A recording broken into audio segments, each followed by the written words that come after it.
2 CFL Divisional Finals as the top 2 teams in the East clash with a spot in the Grey Cup on the line. The Montreal Alouettes have won 6 of their last 7, including, of course, a victory last week against the Bombers. Hamilton back in the East Final for the first time since 2021, and for the first time with Bo Levi Mitchell. Yeah, this is exactly the storyline. We talk about all Bo Levi Mitchell's experience as a playoff quarterback, but literally his first playoff start as a Hamilton Tiger Cat. It's been since 2021, the last time he started the postseason game. Meanwhile, Davis Alexander making the first postseason start of his Canadian Football League career. Undefeated as a regular season starter. We'll see if that translates. Third year as a coach of the Alouettes. Third trip to this game for that man, Jason Moss. Scott Milanovich, great turnaround from missing the playoffs last year to hosting the East Final this year. It is a blackout at Hamilton Stadium. A trip to the Grey Cup in Winnipeg next week awaits the winner of this one. Hamilton won the coin toss, took the ball, and we are underway. Thank you very much for joining us. This will be taken at the 20 and brought back just outside the 40 on the return. And there he is, Bo Levi Mitchell, first start in almost half a decade in the postseason. You bet. And Bo Levi Mitchell, a lot of discussion coming into this game, obviously, about the Hamilton Tiger Cats, the first place team playing here at home after earning a bye, 11-7 record during the season. Bo Levi Mitchell, an MOP finalist, but the underdogs in the eyes of many in this game. He'll move a couple of receivers over to his right. Looks to his left, throws to his left to get us started, and why not? Right into the hands of Kenny Lawler, first down for Hamilton. We'll take a look at the rest of this Hamilton Tiger Cat offense along that O-line, of course. Brandon Rivenberg, perennial all-star in the Canadian Football League. Greg Bell, Ticats running back. We talk a lot about the receivers, but this is a guy who had a career-high 156 rushing yards against these Alouettes in September. He had 5 catches in that game as well. Dual threat for sure. Now they'll move him out to the bottom of your screen, and they'll flip it into the hands of Wooden. And Wooden, the returner, getting involved in the offense here against this Montreal defense.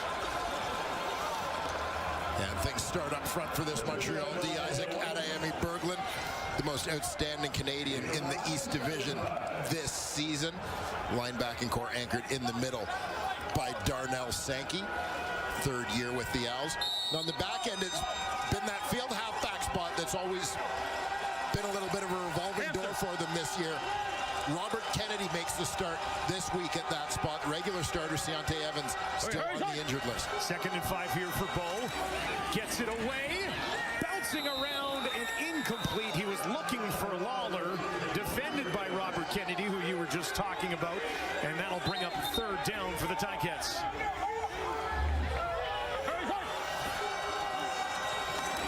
So a quick start for the Ticats. A couple looks Kenny Lawler's way. Completion on their opening offensive play of the game.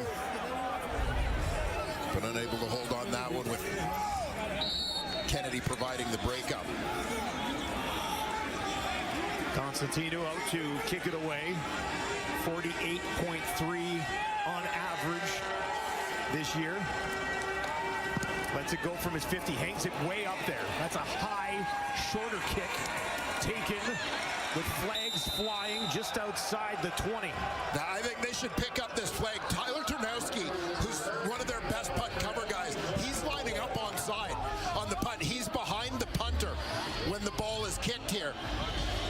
In his alignment, you're going to see him come from the bottom right of the screen. You're going to see him appear, but he's staying behind the punter, Constantino, until the ball is punted, which means he doesn't have to give 5 yards, and you see him get in there and try and stir things up a little bit. So a little adjustment being made by the Ticats in this ballgame. 4 yards, 88 was onside. First down. Nailed it. No flag, they'll pick it up Davis Alexander, perfect so far in his career. 12-0 to start it. Yeah, win last week, of course, against Winnipeg. First trip to the division finals here for Alexander. On the run to his right, guns it ahead, and that is a first down for this Montreal offense.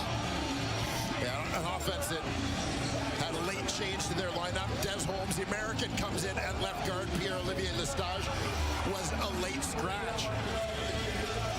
We'll see if that has any impact on the offensive line. Stevie Scott, terrific outing last week. Career high, Alouettes season high, 133 rushing yards for him in the win over Winnipeg in the East semifinal. Austin Mack, 12 yards on that first catch from Davis Alexander. Looking to throw it again, gets it away, and it's right back into the hands of Austin Mack against this Hamilton defense.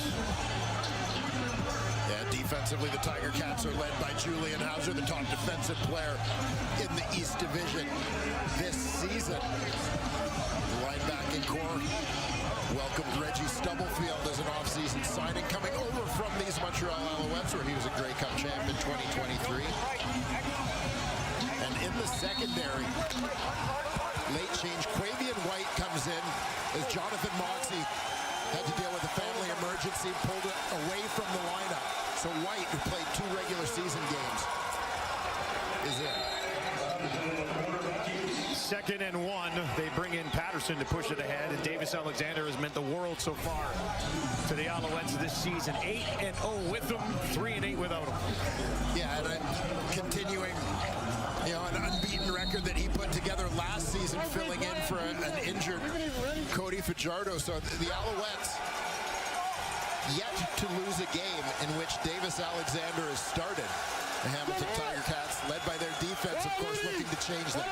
He's got a first down here from the 47. This time they'll hand it off to Stevie Scott, and Scott will push it ahead. Maybe 2, possibly 3 yards on that first down carry. This Ticats team has not really seen Stevie Scott just yet. He had 1 carry against them in the regular season. He had a monster game last week for the Alouettes.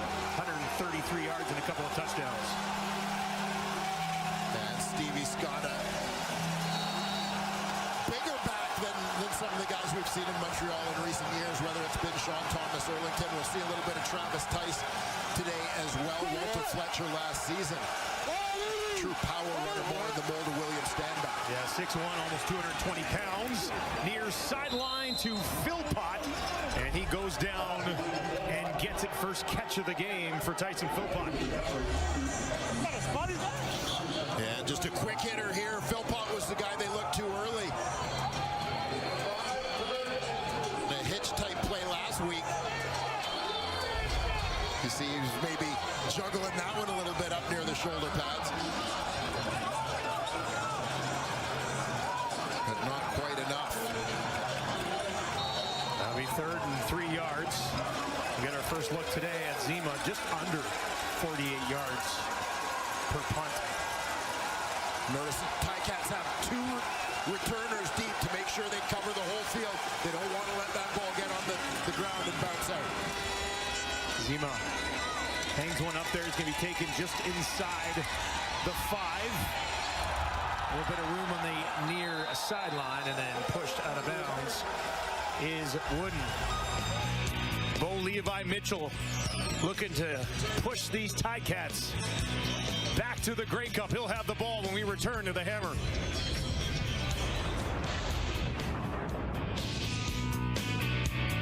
The Ticats, led by Bo Levi Mitchell, bounce back year himself. Yeah, absolutely. And, that comeback for Bo kind of started a season ago. This year brought the rest of the team along with him. Very deep receiving core. Obviously, Greg Bell, a big part of things down the stretch, but it all starts with number 19 airing out that ball. Yeah, ended up leading the league in passing yards, 6 ahead of Nathan Rourke, but 5,296 yards for that man, number 19, and the black and gold today. Started on their own 23. They'll hand it off to Bell. Found a little bit of space and pushes it out just shy of the Hamilton 30. Elbow Levi Mitchell. Finalist once again for most outstanding player. They need 6 more yards here to keep this drive alive. Smith and Lawler in the slot, out to his left. That's where they're going to go, to White. White makes one man miss, cuts it back, and now takes it ahead and out beyond the 40-yard line. First catch of the game for Tim White. Yeah, and a nice escape here by Tim White. He's going to line up out wide, ducking back inside to catch that hitch. Kenny Lawler gets the block on one. Tim White's got to make it a man miss on his own. Unblocked defender on the outside, Cabianento. Great move from Tim White to pick up the first. Another 1,000-yard season for White. Now they'll get it back into the hands of Bell. A slip, and he goes down, and a flag on the play as well. You'll see Bell gets forced laterally here. Number 59. It's 10-yard penalty. Made first down. You can see that right foot hit the turf, didn't get any traction. Down he goes. Meanwhile, the holding call is going to back them up. Hey, carry over to court left. Carry over to court left. Brought back for a 1st and 20. Hey, S. Baker, Manny. S. Baker. Back on their 33. Bo barking out instructions. Lawler at the bottom of your screen. Smith will swing in behind his quarterback. Now Bell out into the flat. That's where they're going to go. Can he find a little bit of space? Made one man miss. Takes it all the way back out. Almost found the 45. I think they're going to mark him down just beyond the 43. Got the penalty yardage back. And kind of an interesting variation in the screen game for Hamilton, getting the back out of the backfield rather than having him step up into the line in protection and then turning to look for it. He moves out almost into a semi-hitch kind of position there in motion. Couple of touches already in the game for Bell. 2nd and 10. Mitchell looks to his left, finds Lawler. Lawler's going to be tracked down from behind. Canton Arcou with the tackle for the Alouettes. And so tough as you see the Tiger Cats with a couple of completions in a row, but picking up that penalty on 1st down. Needing to pick up that plus yardage. Such an uphill battle, ultimately kills the drive. 2nd catch of the game for Kenny Lawler. Constantinu back out. Hangs one up there from just outside his own 35. Fletcher takes it cleanly. Trying to find some space. There is a flag as he cuts it back inside and takes it out beyond the 35-yard line. We are scoreless in Hamilton. Davis Alexander will look to change that when we return. An Alouettes offense that averages 30 points a game with him at the helm.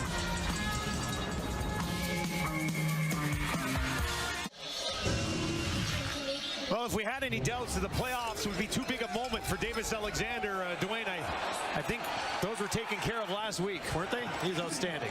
Yeah, he sure was. Right out of the gate as well, Davis Alexander was aggressive, kind of true to form, quite frankly. You know, a guy who plays the game, obviously, with a high level of emotion, and it served him well. There you see the 5th highest single game postseason passing total in Montreal Alouettes history. The penalty on Hamlin on the return has the Alouettes backed up to their own 10. Alexander gets it away. We've seen them run this a couple of times. This time it's back to Philpott, his 2nd catch of the ball game. A little bit of a different animal for him this week, being on the road as opposed to at home in front of a great crowd in Montreal. Yeah, and it'll be interesting to see how things play out as, you know, you look at the Alouettes and Tiger Cats. There's such a debate down the stretch of the season in terms of, you know, who would prefers, who would benefit most from having to buy the home game, etc. Both these teams are actually slightly better on the road in terms of record. Alexander escapes the pocket. He's going to take off on the run. He's got some room, too, all the way out to the 30, 35. Before he's forced out of bounds, and he's given it to the crowd here in the Hammer as well.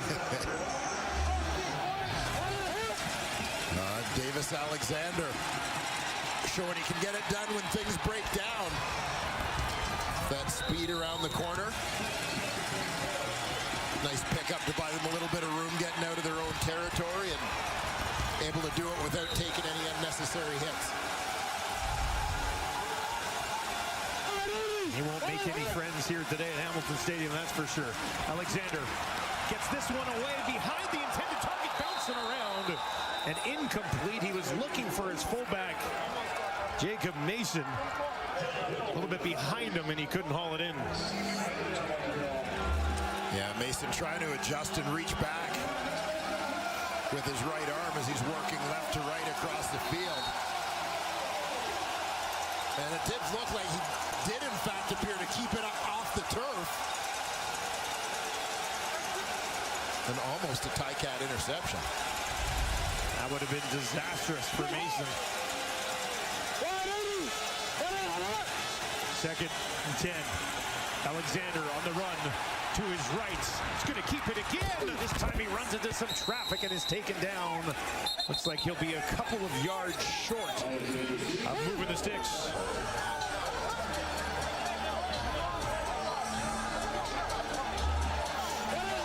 So often, you know, we'll see quarterbacks slide and obviously coached to do so, protect themselves over the course of a long season, but come playoff time, it's all about that sacrifice. Davis Alexander dropping his shoulder, trying to pick up that first down. Third and about a yard and a half. Shoe, you want to tie your shoe? Patterson into the game for Jason Moss and his Alouettes.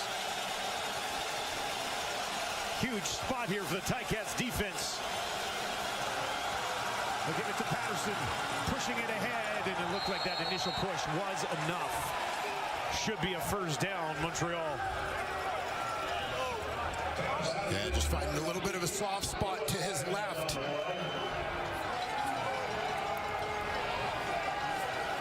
You see, he gets pretty good forward movement there, just needing a yard.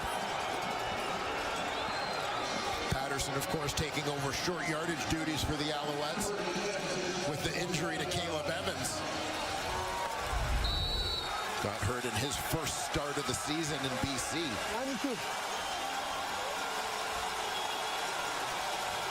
Alexander back on the field. Scott lines up right behind him. Alexander gets it away, defended well, and batted down by Talbot.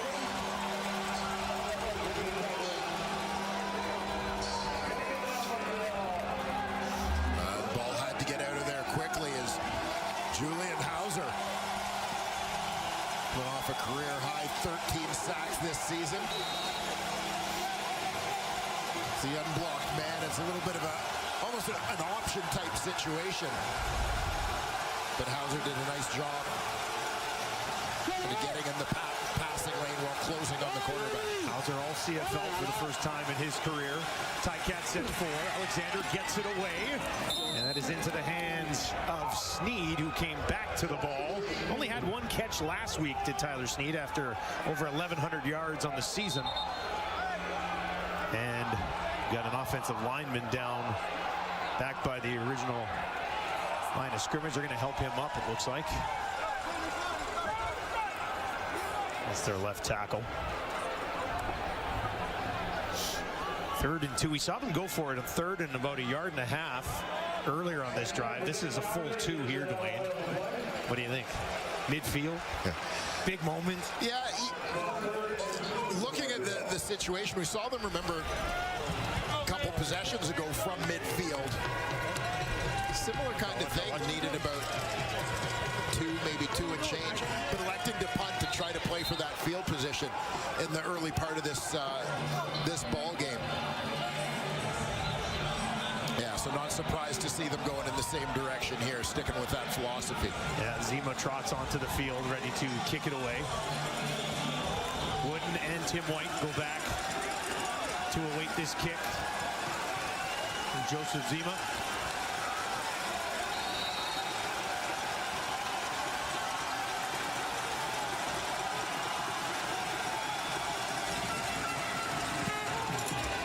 Gets it away from just outside his own 40. Taken by Wooden just inside the far side. Finds the 15, the 20, and then he steps out of bounds on a pretty nice Saturday afternoon with a blackout in Hamilton for the Ticats and Alouettes. Well, an incredible couple of years for Bo Levi Mitchell, almost 11,000 yards over the last 2 seasons. For more, let's send it down to Matthew Shinetti. I know it's an incredible couple of years for him, Dusty, but go back to 2023. Bo Levi Mitchell signs that big contract, injures his leg in Ottawa, comes back, can't get on the same page as Scott Milanovic, benched in the East semifinal in Montreal, and after the game tells me he's not sure if he's coming back. And then the trust between Bo Levi Mitchell and Scott Milanovic developed. They watched film together. Bo understood about anticipating defenses, anticipating his footwork, reading the game in a different way. That's why he's coming into today feeling like Henry Burris and Ricky Ray. At this point in his career, yes, winning championships is important, but adapting and learning more about yourself at this point in his career has been so key for Bo, working with Scott Milanovic. That's why it's a big day for him today. Dwayne, are you at all surprised by this resurgence from Bo at this stage of his career? Well, I'm not, given the head coach that he's working with. When you look at the career of Scott Milanovic and you consider, his arrival in Montreal in 2008 with Mark Trestman, working with Anthony Calvillo at a time when we wondered where Anthony was at in his career. Again, Ricky Ray in Toronto in 2012. So kind of taking veteran quarterbacks and maybe teaching some old dogs new tricks has been Scott Milanovic's MO. Alouettes send 5. Bo gets it away, finds Lawler. Tackle made by Ento, but it's a first down for Hamilton. Helps when you got a guy like Kenny Lawler to throw the ball to as well. That's his 3rd catch of the game. Yeah, I was going to say, you can obviously see the faith in which Bo Levi Mitchell puts in Kenny Lawler. And that has been evident throughout this season. Lawler, a guy obviously brought here for a reason, right? One of the most prolific receivers in the Canadian Football League. Over 1,400 yards, 14 touchdowns this season. And Bo slings that one out there. And it's Lawler coming back, working against Ento again, and he's able to get underneath that one for a first down. Yeah. You know how good Kenny Lawler is in the jump ball situations, going after the deep ball.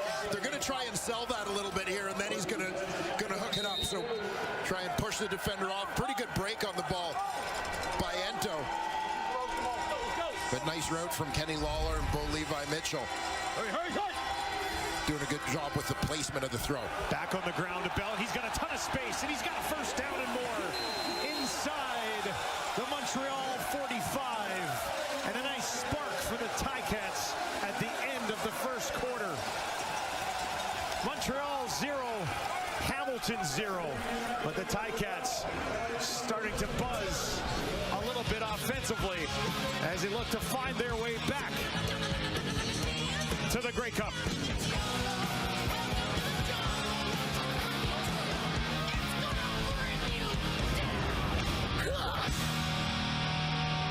One, 2, 3, 4.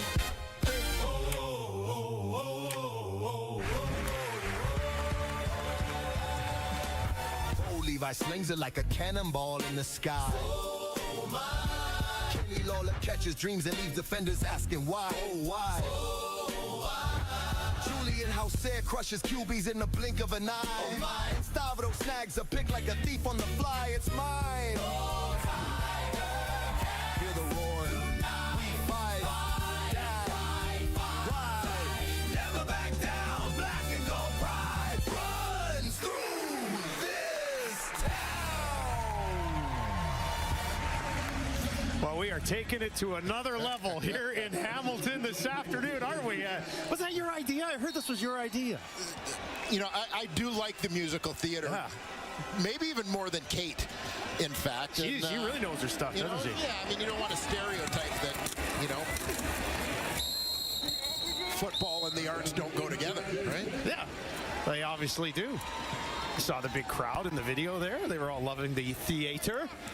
Pretty good time. Big blackout here today. A little bit of blue and red sprinkled in. How long does that take? Hey, a lot of face painting here. They are big on the face paint here in the Hammer. Hey, Vegas win. It's good to be known for something. Face paint maniacs all across the stadium waiting to erupt here. After we had a scoreless first quarter, it's the second in the league all season. Bull looking to change it down the field, but it's taken away. Oh my, what a swing. He was looking for Kenny Lawler, but Wesley Sutton said, I've got another idea. Takes it away. Alouettes defense with the first big play of the game.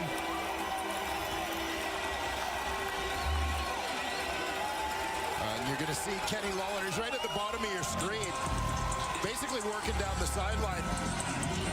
Flipping our angle here, the middle receiver on the numbers, and he's going to work down that sideline. Bo Levi Mitchell takes a little bit of a shot as he throws this one, can't step all the way into it, and you see the result. He wants to put that up high and let Kenny Lawler fight for the ball in the air, but because of the situation in the pocket with things collapsing around him a little bit,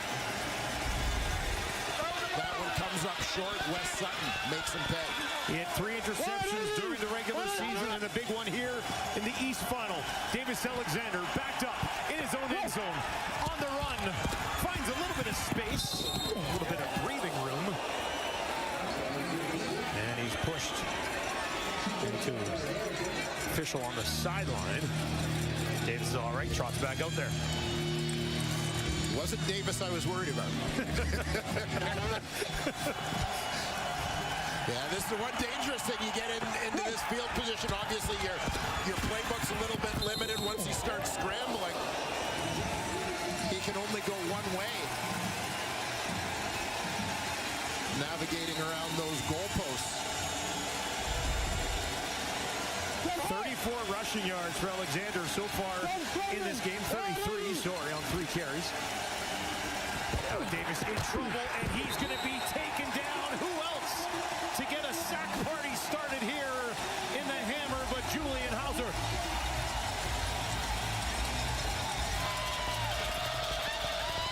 Once again, Hauser. Career high 13 during the regular season.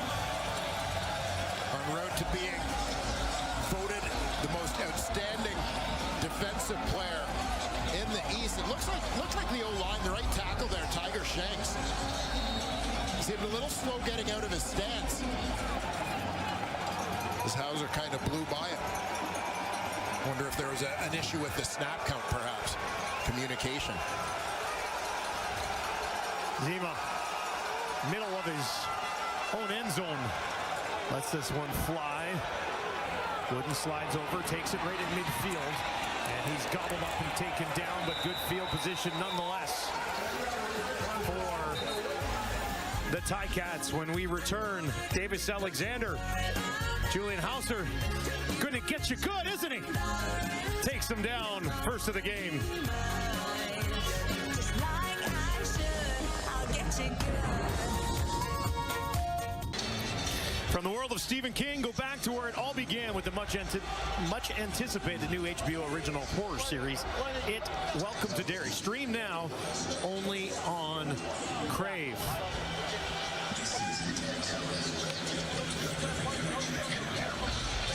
Well, Julian Hauser taking a well-deserved break over on that Hamilton Tiger Cat sideline. Big sack there that essentially turned the Bo Levi Mitchell interception into a punt. They win the exchange of field position. Start again on the 46, gets it into the hands of the creative playmaker Tim White. Got just beyond the original line of scrimmage. Will give him a couple of yards. And a pretty good job there by the Montreal defense, shutting things down. Garrett, weak left, orange trim zip. Garrett, weak left, orange trim zip. Sankey, interception to wrap it up last week. 4th of his playoff career. And just noticing a switch on this Hamilton offensive line. Liam Dobson has started all year at guard, Colton Woodmansey at center. They've swapped positions here to start this game. Well, Levi looking for Ternowski and comes up empty. Interesting switch at this point of the season. Yeah, well, over the course of the season, Woodmansey had been charged with 5 fumbles, which is essentially, situations where the ball's not getting to the quarterback on exchanges, or where you're going to see a center being charged with those. Those 5 fumbles lead the team. 3 of them kind of down the stretch of this regular season. For Woodmansey, this had been his first year starting at center, with David Beard moving back to Edmonton in free agency. Constantine hangs one way up there, and that one will be taken just inside the 30. The flag on the play. Stevie Scott, monster last week against Winnipeg. They really didn't have an answer for Scott at all. 18 carries, 133 yards, 2 touchdowns, was targeted 3 times, caught them all for 24 yards there.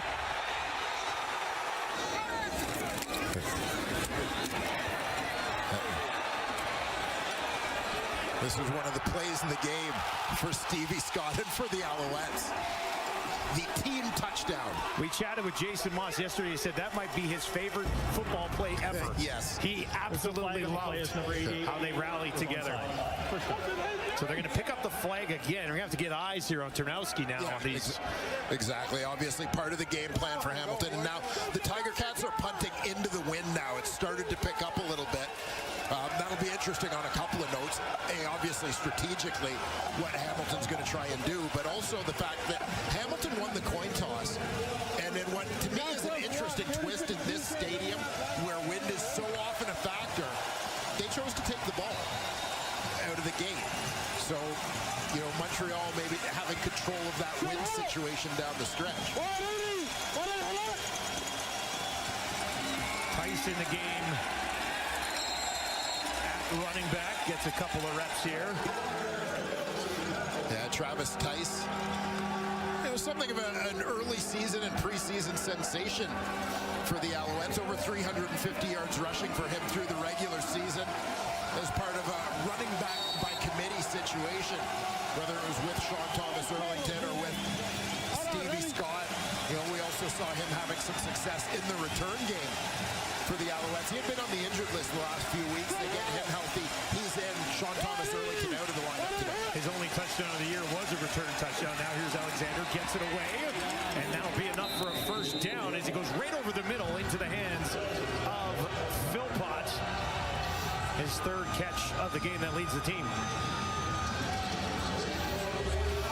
Now you'll see Philpott towards the top of your screen. He's just going to sit down in the middle. So the linebackers are dropped off. They knows what they need to get for the first down. Understanding coverage. He finds that soft spot. He gives his quarterback a target. Alexander, deep drop, pump fake. Now he's going to look over the middle, down the field, a flag on the play. A couple of them as Philpott is taken down. And he got grabbed early in the route, just as he started to make his break. So a couple of flags down in the same vicinity. You'll see Philpott right at the top of your screen. Pass interference, Hamilton number 23. Is working against White, who's getting that late notice start. That was the first flag, I believe, thrown there, and then more contact further down the field. Yeah, again, Quavian White, the rookie corner, pressed into duty here. Played a couple games during the regular season, but actually dressed as a field halfback. But with Jonathan Moxie out today, he's at what was his college position, which is corner. Big shoes to fill. They'll hand it off to Tice, who actually found a few extra yards after contact, takes it down inside the red zone for the first time today. Well, I think one of the benefits for White playing on that field side, the fact that is sort sort of at least the side of the field that he's been on throughout the season, understanding the spacing over there on the big Canadian field. But in addition to that, when you look at, you know, Stavros Katsantonis at safety, Deshaun Amos, a veteran at halfback, Reggie Stubblefield, a veteran, great communicators around him that should help him in that spot. 2nd and 5 for Montreal. Alexander, jump pass, finds Tice. He's got nowhere to go. Driven back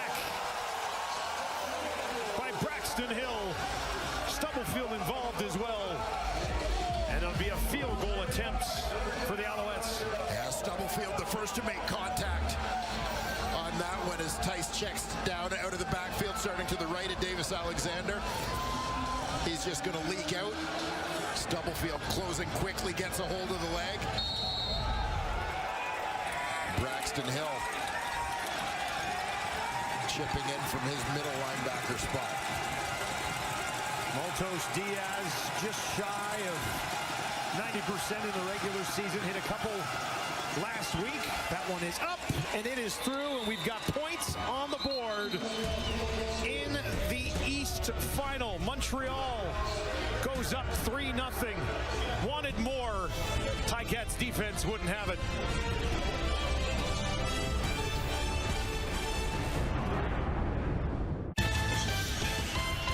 NFL delivers an exciting international game in Berlin between the Falcons and the Colts. Catch all the action tomorrow, 9:30 a.m. Eastern, 6:30 a.m. Pacific on TSN+. Colts been rolling there. You'll be up early to watch that one. Of course I will. Yeah, I always set my alarm first thing on Sunday mornings. Gotta love watching the Atlanta Falcons bright and early on a Sunday. Yes. Get you going. Ticats. Hurry, cut! 1st and 10 on their own 40 after the field goal. They'll start it on the ground. A little bit of room. Bell upended by Dequoy. But a nice pickup on 1st down from Greg Bell. Yeah, we mentioned Greg Bell, 156 yards, season high, career high. Versus Montreal in September. And you see his season, almost 1,500 yards from scrimmage for the second-year running back. And it seemed like that Montreal game just after Labor Day signaled maybe a little bit of a shift in emphasis more towards the run game for the Hamilton Tiger Cats. Pressure coming. Mitchell gets it away, finds Lawler, and he's got enough for a 1st down. Sutton came in to make the tackle, but both saw that pressure coming and got it away to his favorite target. Yes, the safety net. Kenny Lawler.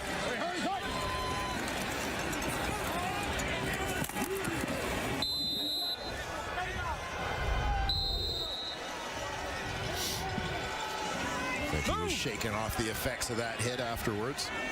1st and 10 from the 52. Bo hands it off again. And he gives it to Bell. And here is the quarterback talking about how important Greg Bell has become to this team. The first couple games, it took him a little bit to get going.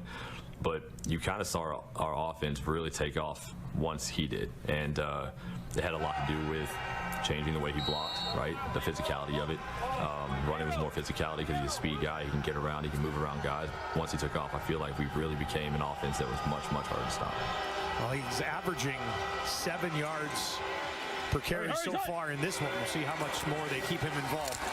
Now Bo dumps it off, finds Bell again. Bell looking for a 1st down marker. Sankey's there to stop him. A couple yards short.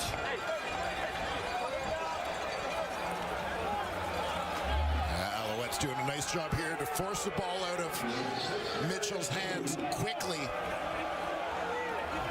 Canton Arcou coming around on the loop to supply the pressure. Then obviously getting to Greg Bell in rapid fashion as well to prevent him from picking anything up after the catch. Milanovic won't mess around. 3rd and 2 on the Montreal 50. He's going to kick it away. Constantinu. Deep one. Letcher lets it bounce. It bounces directly left and out at the 2.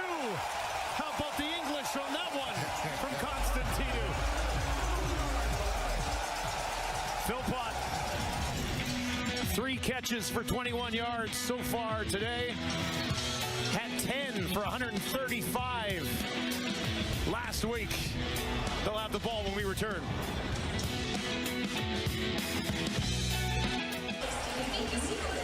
Well, I think it's safe to say that Tyson Philpott was the most dangerous of all of Davis Alexander's weapons last week. Yeah, and we say all the time about this Montreal offense, you never know who's going to be the guy in terms of that receiving group, who's going to have the big day. Any of them can do it.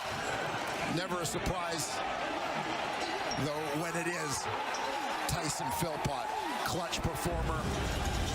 You saw the touchdown catch, touchdown run. His brilliance continues. After a sensational kick, Montreal starts with their own 2. They'll give it to Stevie Scott, pushes it ahead. Gives them a little bit of breathing room. Ramirez, among others, in on the stop for the Ticats D. Yeah, tremendous punt by Nick Constantino. Got that bounce. It bounced 90 degrees to the left, man. The Tiger Cats just looking to try and take advantage. They've kind of held an edge in field position on the last couple exchanges. They've got to try and take advantage of that with some points. Montreal's average starting field position in this game is their own 14. So they have been hemmed in deep quite often. Great run here from Scott, though, and that'll give them a first down. And, you know, we talk about this all the time, the importance of field position in the world of Canadian football, that so often you get the ball down there. Yeah, in a perfect world, you're going to go, 105 yards for a score. But barring that, you want to at least get a couple of first downs and try to swing that field position back a little bit. Alexander broke 1 tackle, finds some space, and just lunges ahead. Did the ball come out? They're taking a look at it. Ticats saying that they've got it.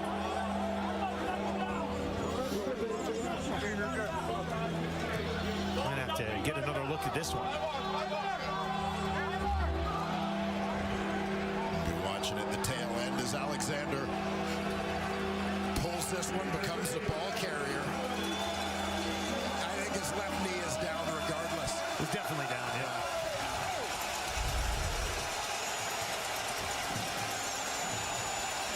Got 3 yards on the scramble, 2nd and 7. Clock ticks down to 3 minutes here in the 2nd quarter. And that one bounces at the feet of Austin Mack.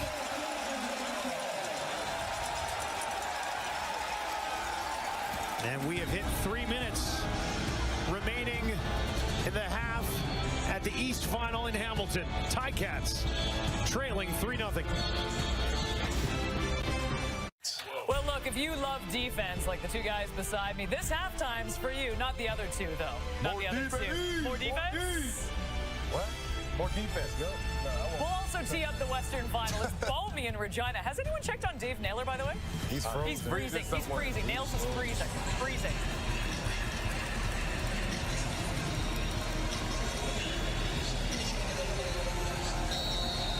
Dave Naylor is breathing. That's great news. Is he breathing or freezing? Both. I think it's both. Zima with Wooden waiting on his own 40 for the Ticats.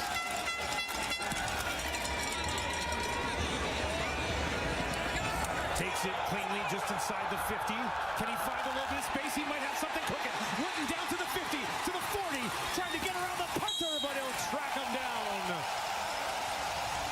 Great field position for the Ticats, courtesy their kick returner. Yeah, Wooden had 3 kick return touchdowns during the regular season, despite missing a stretch due to injury. Does a nice job with the give to get here. He's going to give up about 5 yards in initial field position in order to get an angle where he can get around that edge. Out to the right, big return. Instant field position. Absolutely should have his Ticats within field goal range here. They'll hand it off to Bell. Finds a hole. Stutter stepping upended, but he's got a first down. And Greg Bell continues to run wild. And now some flags at the end of the play.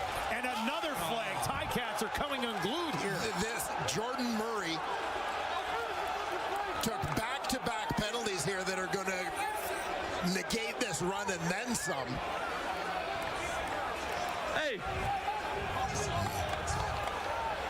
You know, you very quickly see a couple of veterans, Bo Levi Mitchell, Kenny Lawler, trying to settle him down.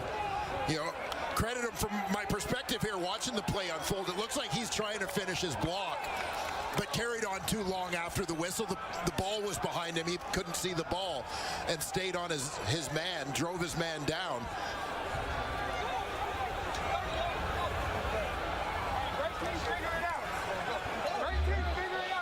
Well, keep an eye here on Murray. He's locked up with his defender.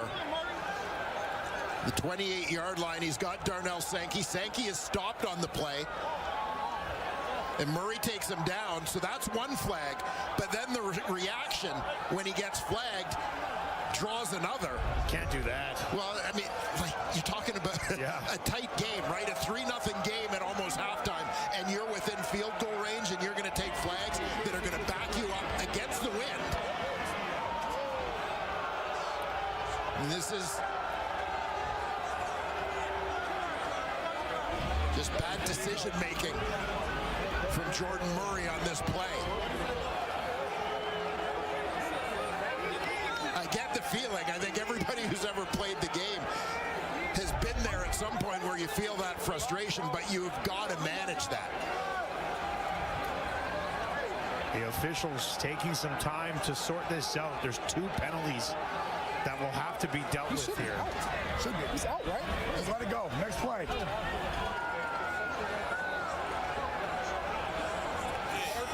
Some self-reflection on the sideline now for Jordan Murray.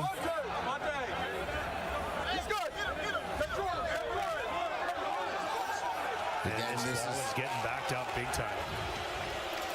Yeah, this Major foul, unnecessary roughness, Hamilton number 69. That's 15-yard penalty. After the play, 10-yard misconduct foul against Hamilton number 69. These fouls occurred after yards were gained. It's first down. So there you have it. Yards gained and then backed up 25 yards. And again, I'll note, against the wind. So you probably just took your team that was clearly in field goal range, out of field goal range, and they got to scratch and claw to get back there.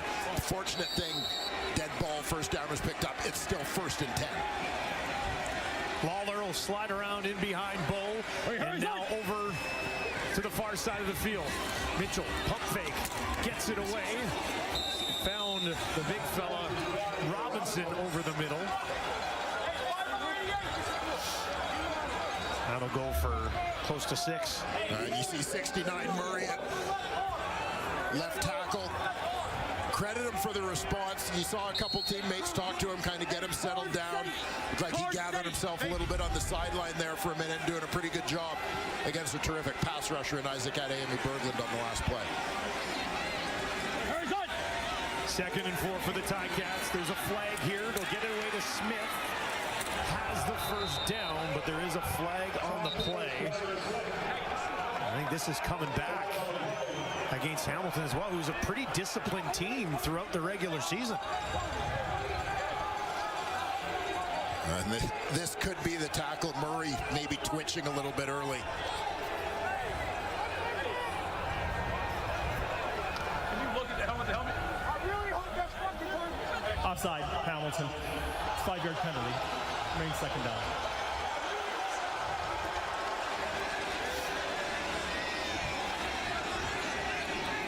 So it wasn't the tackle. He had a quick step. It looked like the receiver, Tyler Ternowski.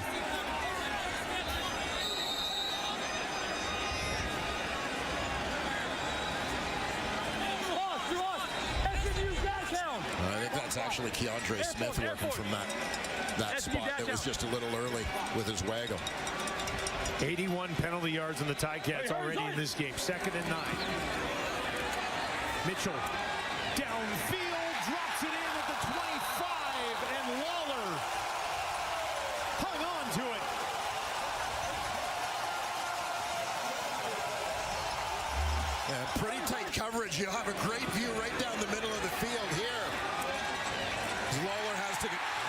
to settle and wait on that one a little bit. But it's out in front of him. Pursuit coming from Kennedy on the backside. Lawler's able to haul it in. We got a fast drag. We got a fast drag. Sixth catch of the game for Kenny Lawler. He's got 70 of Bo's 110 passing yards. Mitchell looks to his left. He's under pressure, and he's going to be taken down for a loss and a sack. Dylan Wynn gets there. Had one during the regular season, and he's got one here in the East Final. The former Hamilton Tiger Cat from his defensive tackle spot. And they'll be leaning on him a lot. Bear in mind, Mustafa Johnson injured. Sean Oakman released late last week. So it's Dylan Wynn and the rookie Corey Roberson Jr. and holding down the fort on the interior of that defensive line now. Second and long for Mitchell. He's got Kenny Lawler at the top of your screen. Three options out to his left as well. That's where he goes. Finds Smith. He's got to make something of this. Cannot. Gets stopped just outside the 20. And it will be a field goal attempt to tie this game for the Ticats. From a Hamilton point of view, obviously you need to accept what's happened and sort of move on, learn from the mistakes and move on. But you can't help but wonder what might have been on this drive, if not for a series of penalties. Just shy of 93% on the year for Leggio. Outstanding campaign for him. This is a 29-yard attempt from just inside the left hash. Constantino to hold. Leggio looked to tie this game up late in the half. That is up, and he's got it. Tied at 3. You look like I'm done looking, but girl, the hard truth is that this night don't turn into two. You look like I'm gonna wind up missing you.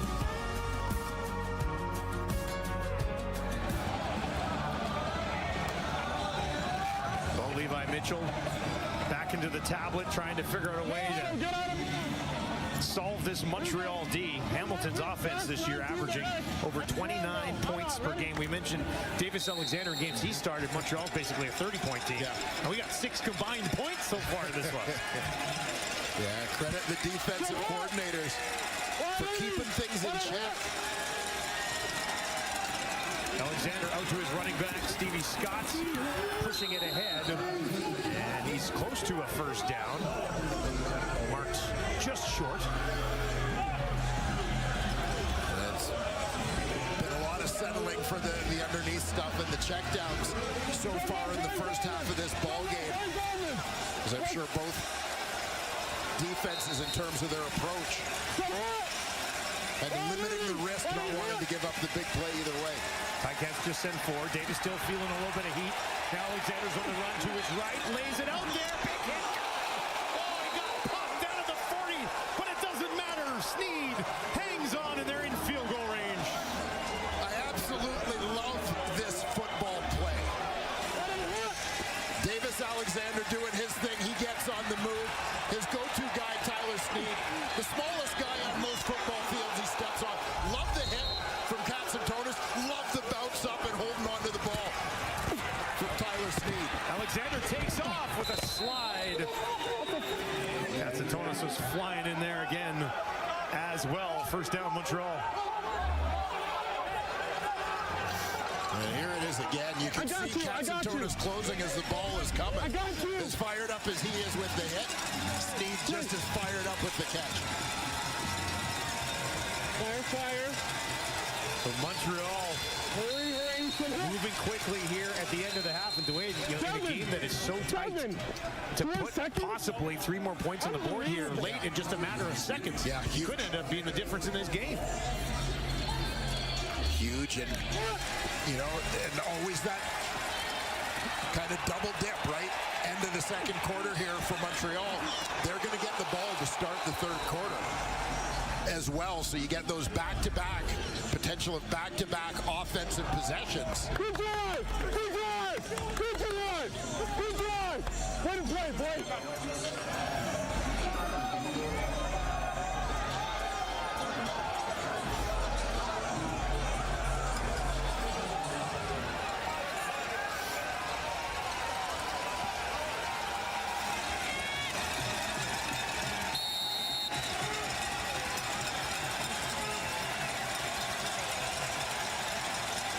Maltos Diaz for another Montreal lead.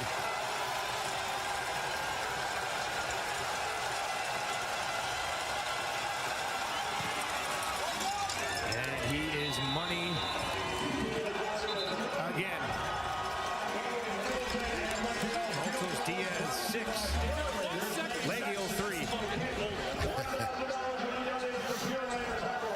Yeah, everybody talked up the quarterbacks. You know, we tried to convince you the running backs, the receivers, and it all comes down to the kickers here. Disrespect on our part to the kickers.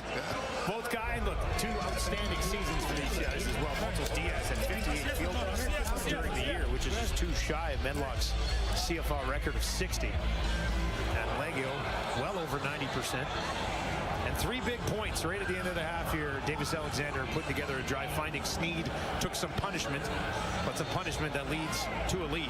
Yeah, when we talked earlier about that correlation between the willingness to make sacrifices and playoff success.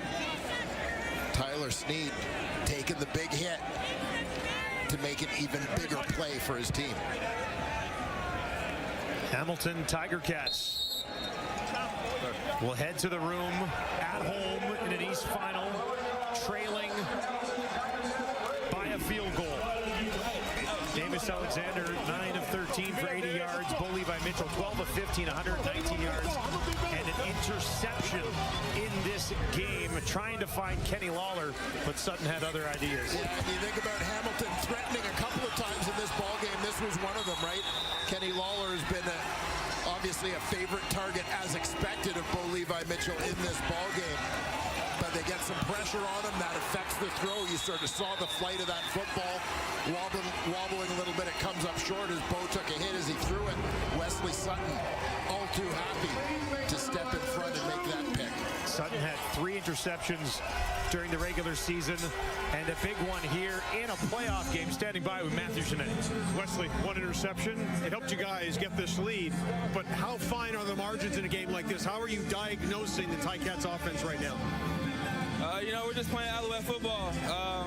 Trying to get off the field, trying to limit the explosives, play fast, physical. It's playoff football. It's what you love for, live for. So, and in terms of that, how much as a defender do you like games like this, knowing that the tension and everything goes on every single play that you guys make on defense? Yeah, we love it. You know, it's a game of momentum, especially here, hostile environment. Just got to make plays, and that's what we're trying to do, limit the explosives, get off the field, get the ball back to our explosive offense. Appreciate that. Thank you. Appreciate it. Welcome back to the Hammer. Ticats looking to pave a path to the Grey Cup and get another crack at a trophy they haven't won since 1999. They trail 6-3 right now. Defensive battle here, Dwayne. Well, it has been. You're not seeing, it's not like you're seeing the offenses missing opportunities, et cetera, and that's what's contributed to the score. There haven't been a lot of opportunities. Oddly enough, it seems like both teams are running the football pretty well. That's been the most noticeable thing offensively. He's all CFL, Julian Hauser. He's standing by with Matthew Shinetti. Defenses are setting the tone, Julian. How much do you like being in these situations where you guys can attack their offense and kind of set the tone? This is what you live for as a defensive player. You know, you just want the game to be in your hands, and you want to just keep playing what you're doing, and just you know, don't overthink nothing. Just take it one play at a time. Take us inside the locker room. What were the conversations like? What was the mood like? What was the emotions like before the second half? Confident. Everyone knows what needs to be done, and we're going to do it. Put to work. See ya. Yes, sir. Everyone knows what needs to be done, and we're going to do it. He is confident. Talk a lot about halftime adjustments. how much can that change the game? Like, we've seen 9 points in the first half. Are you expecting things to erupt in the second half, or is we settling in for a battle like this? You know, I expect to see a couple of big plays in this half simply because of the players involved. You know, not so much because of what's said at halftime, but more a law of averages given who's playing.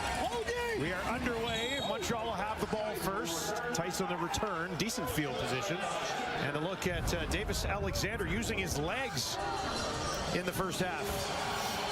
Yeah, Alexander, you know, as usual, trying to spread the ball around a little bit. It's mostly been the quick passing game. Again, get the ball out of his hands quickly. Not a lot of deep opportunities opening up, but as you said, yeah, Alexander, we know he's an athletic guy. Haven't necessarily seen him run a ton, but he's done a nice job kind of extending some plays using his legs here today. 80 passing yards, 48 on the ground. Now they'll give it to Scott, and he finds midfield, and a good pickup on first down for Stevie Scott. As I said, I think both teams have shown flashes in the run game, as you see Davis Alexander's numbers on the day. 80 yards passing, 48 on the ground. But certainly a good start there. The ball in the hands of Stevie Scott. Stevie Scott has 26 yards on just 4 carries. Greg Bell on the other side is 47 yards on just 6 carries. So both running backs have found a way to be somewhat effective. Patterson now in short yardage. Hangs on to that ball, picks up the first down. And Montreal creeping onto the Ticats side of the field. And we'll get a good look here once again, the Montreal Alouettes. Short yardage offense getting the job done. They're into Ticat territory here very quickly. Montreal, by the way, with the wind at their backs here in the third quarter. You know, so they may want to go up tempo a little bit, kind of get in as many offensive plays as they can. Well, they have that edge with the breeze at their backs. Alexander. Philpott puts a shoulder down and pushes it ahead, and it'll be second and very manageable for the Alouettes again. Yeah, Montreal is so comfortable with the quick game, the hitch passes, bubble screens, etc. Particularly to Tyson Philpott, limited pick up there, but enough to force that second and short. But just knowing how good Philpott is with the ball in his hands after the catch. Low-risk play to make a nice first down game. Looking for a couple more here. Scott stands in behind his quarterback. He'll give it to him. Pushes it ahead. Got to the 40, and that is enough for another Montreal first down. So the Alouettes coming out of the gate here in the second half, putting together a sustained offensive drive. Yeah, good field position to start things off.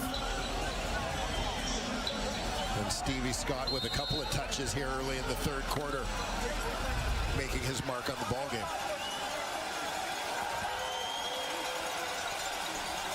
He watches on, now slides up to the left of his quarterback. Alexander, Rambo, first time today, bounces off the initial tackle and pushes it ahead. And they're just dinking and dunking their way down the field here to start the half. Yeah, happy essentially to take what the defense is giving them. And I think this has been the case for both teams in terms of the passing game, is that some of the short stuff has been there, as much as we talk about the gunslingers at quarterback, Bo Levi Mitchell and Davis Alexander. 2 deepest shots of the day. One was a PI, and then Bo the other way threw an interception. Here's Alexander. This looks like a quarterback keeper. Picks it ahead, and he's got a first down for Montreal. Yeah, he gets out on the edge where he's got an option in terms of what he wants to do with the ball. Davis Alexander sees a lane to that first down marker, and he's just going to take it.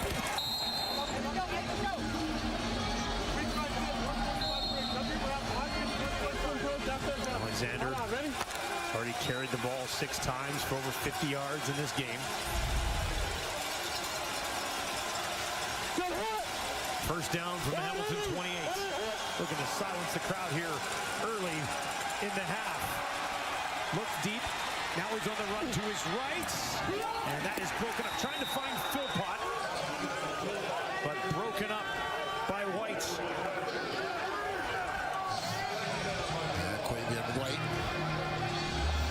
making his first start of the season at corner. He did have one start.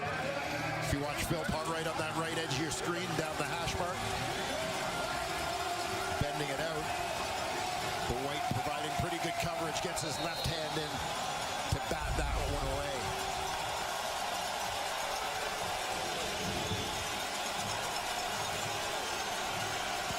Ticats defense trying to stall this drive.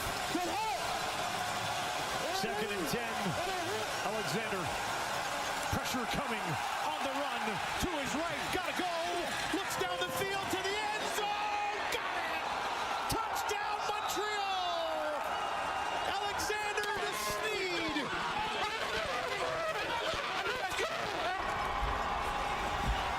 This play is largely a result of Davis Alexander's mobility. The skill he has in extending the play, keeping things alive. Sneed starts off inside receiver on the left. He's straight down the field. He's on a short route initially. You saw Alexander signal to him as he gets on the run. Take it vertical. Sneed heads up towards the end zone. Alexander hits him for the game's first major. Snuck it in over the top of Katsatonis. And Sneed, who was quiet last week in the semifinal, strikes here. Cap off an 8-play, 63-yard drive. Maltos Diaz for a 10-point lead, and he nails it. What a start to the third quarter for the visitors here in Hamilton. On the run, Alexander finds his favorite target. Sneed makes no mistake. Alouettes to the end zone.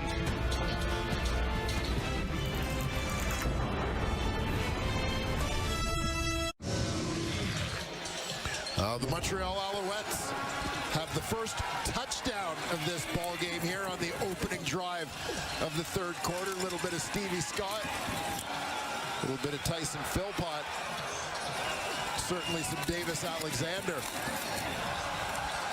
whether with his arm or his legs. And one of the bigger vertical plays of the day. Yeah, we haven't seen him go down the field that much. No, not a lot. But Alexander on the scramble, finding his favorite target, Tyler Sneed, for the touchdown. Wooden takes it just outside the 15. Tripped up, stays on his feet, trying to find an edge. He will not. And Kenny Lawler, good first half. 6 catches, 70 yards. We'll look to spark the Ticats offense when we return to Hamilton.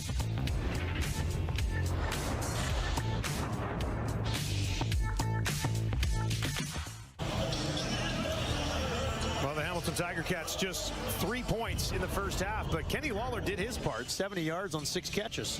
Yeah, and this is why Kenny Lawler was signed by the Hamilton Tiger Cats.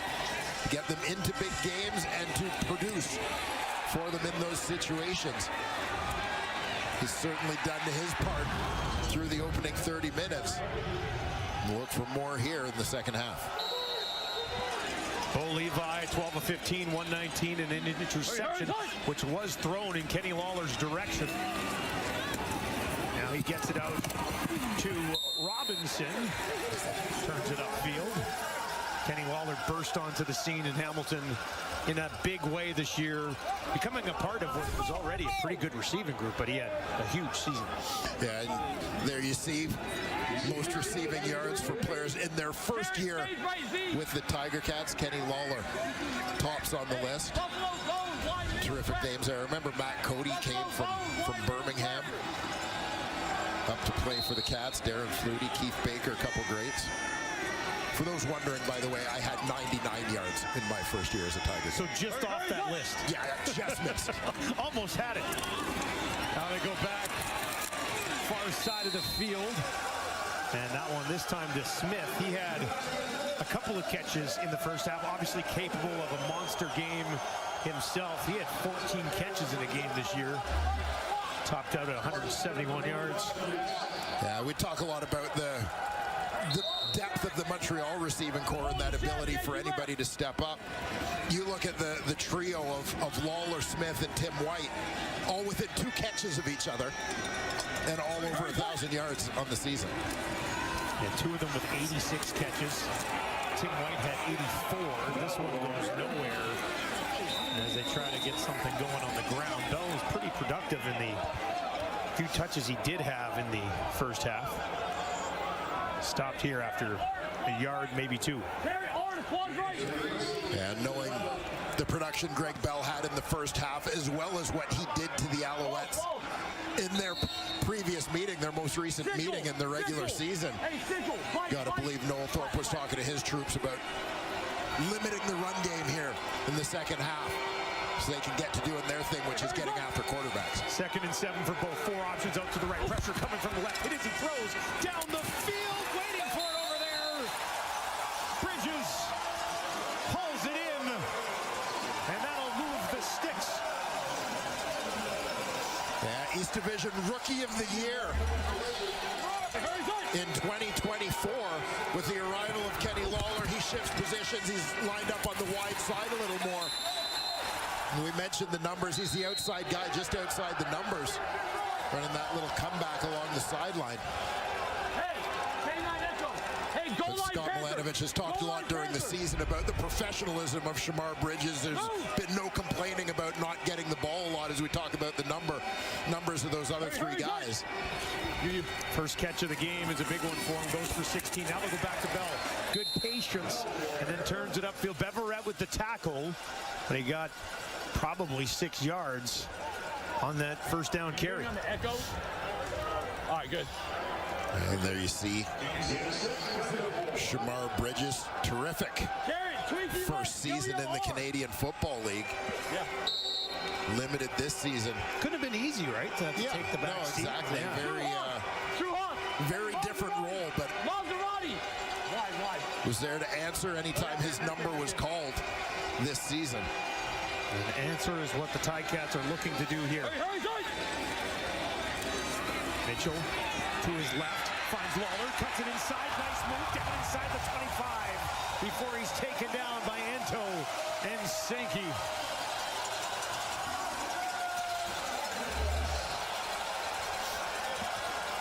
And we'll watch Kenny Lawler here, working across the field. You know, not a guy who's necessarily known as a big after-the-catch guy, but a nice little kick out there to avoid the tackle. Hey, pal! Wide. Hamilton looking to answer this touchdown to start the half from the Alouettes. Hey, come on. Bell and Leatre both in there, and Bo Levi calls a timeout. Hey. Did he get it in before these flags fly? We're good. I call timeout. He says, we're good. I called a timeout. Hamilton. I trust him. Take his word for it, I guess.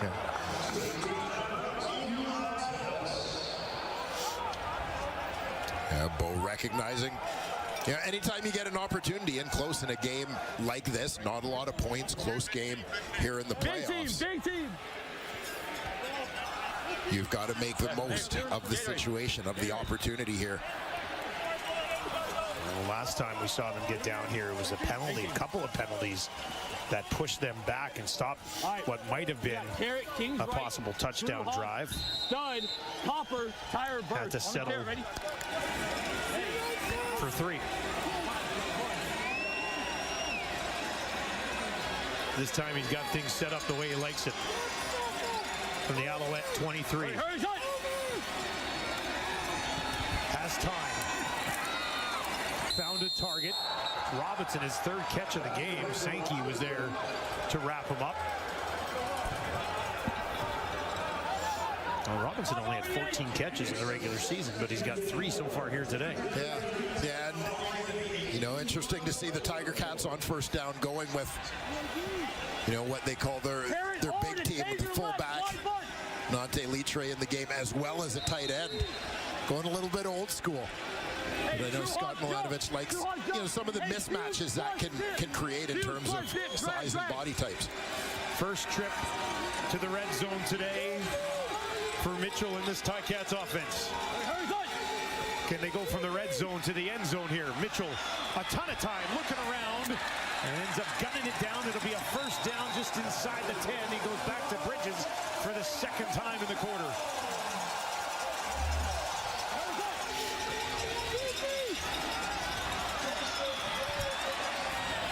I'm not sure if there may have been a little miscommunication there. If you notice, basically two receivers in Bridges and Lawler kind of sitting on the same spot. But things work out for the Tiger Cats. Get a first and goal. Yeah, first and goal from the Montreal 9. Mitchell goes to Bell, and he's going to be wrapped up before he can find a path home on that one. Beverett there to close the door. Yeah, they use the tight end in that situation with a free release. Tight end Robinson's going to go vertical as you see Bell kind of coming into the space cleared by the tight end's route. 12 straight completions for Bo Levi Mitchell. Second and goal from the Montreal 3. Looks to his left, now over to the right, throws it, end zone, touchdown, got it, right back to Bridges. Ticats have life at home in the East Final.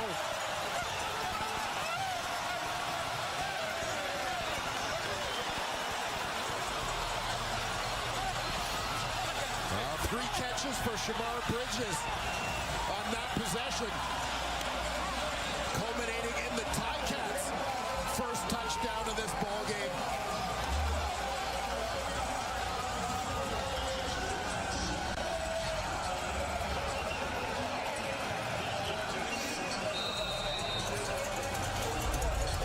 Essentially working in space out on that field side. It's he and Cabianento. He's able to get that inside position.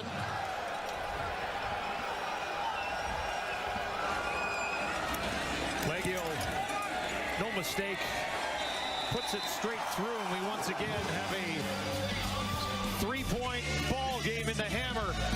10 plays, 77 yards into the waiting arms of Shamar Bridges.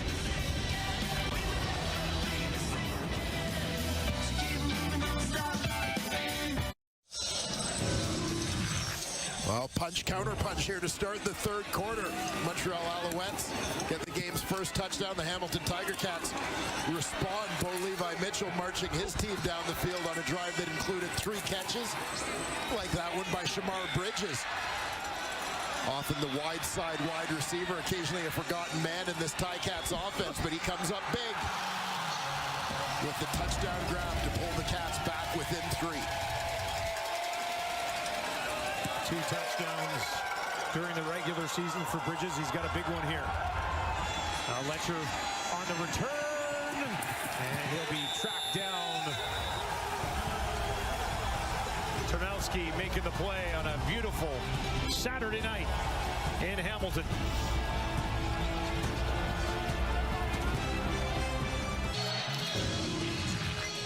Well, there is no shortage of fire and emotion in the game of Davis Alexander, and we saw that at home last week in Montreal. He was fired up on the sidelines, he was fired up on the field, and for more on this, let's send it down to the sidelines and Matthew Zanetti. The one thing missing in that pack of all those emotions, Dusty, was the flag that the officials dropped in the second half, where it was an objectionable conduct call against Davis Alexander. We were speaking to him yesterday.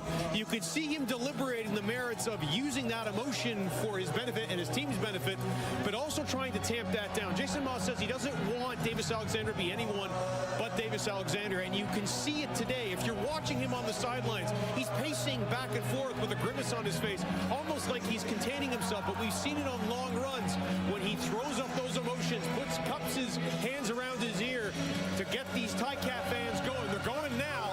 Let's see how his emotions are, because he was right and ready to go after that touchdown pass to Tyler Snead on that last long drive. Ticats now are within 3, and they're going to come after him. Let's see what he does, guys. Let's see how he settles in.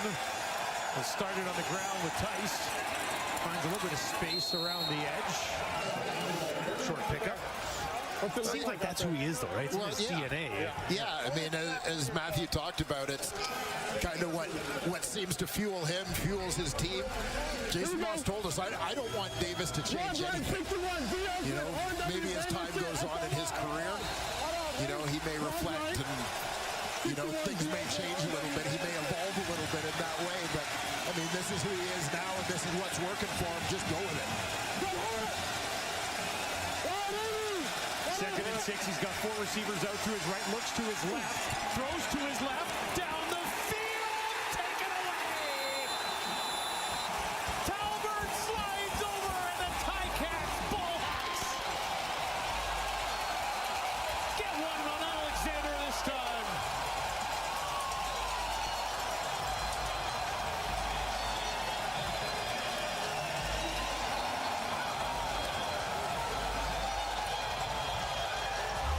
Dustin Talbert, the second-year man. Keep an eye towards the right side of your screen at the 48-yard line. That's Talbert, the halfback. Only one receiver working to that side. So that frees him up to help out his corner. Jamal Peters, he ranges out towards that sideline. Comes up with one of the biggest plays of this game so far. He had 3 in the regular season, but this one a monster. Now they'll hand it off to Bell. Bell upended by Beveretz. Let's give you another look at this interception. Yeah, matchup up at the top. You know, you can see Peters kind of recognizes at a certain point that Talbert's in position. He just lets his guy go and get that one.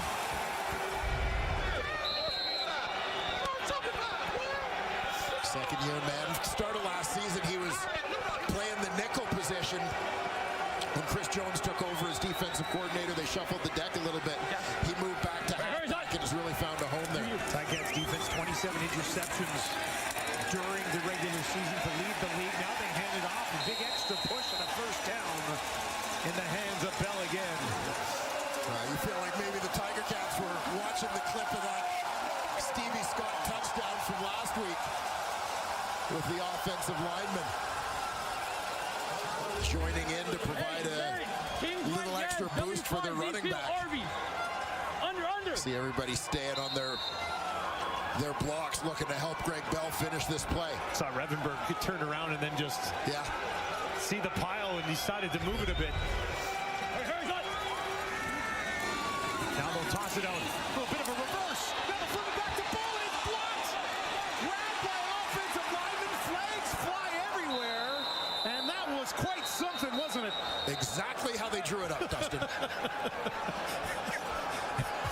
We're going to try and get Liam Dobson open just behind the line of scrimmage. And then we'll give it to him, yeah.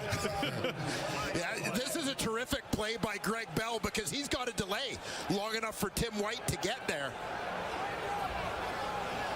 You know, Bo loads it up and tries to get it deep, but the Alouettes did well to kind of stay disciplined and have someone in position to actually defend the quarterback. A lot of times the whole premise of this play, I think it was Lual Uguak who got his arms up on that one, but so often the premise of that play is you see Davis Alexander watching it from the sidelines, but the idea is that the quarterback is going to be forgotten. Like, nobody is defending pass anymore. Everybody's defending the run, whoever is carrying the ball. But Uguak kept his eyes on the quarterback and got there to affect the throw. Long discussion amongst the officials here. Yeah, I think he had kind of a peel back type block there, which will go against the Tiger Cats.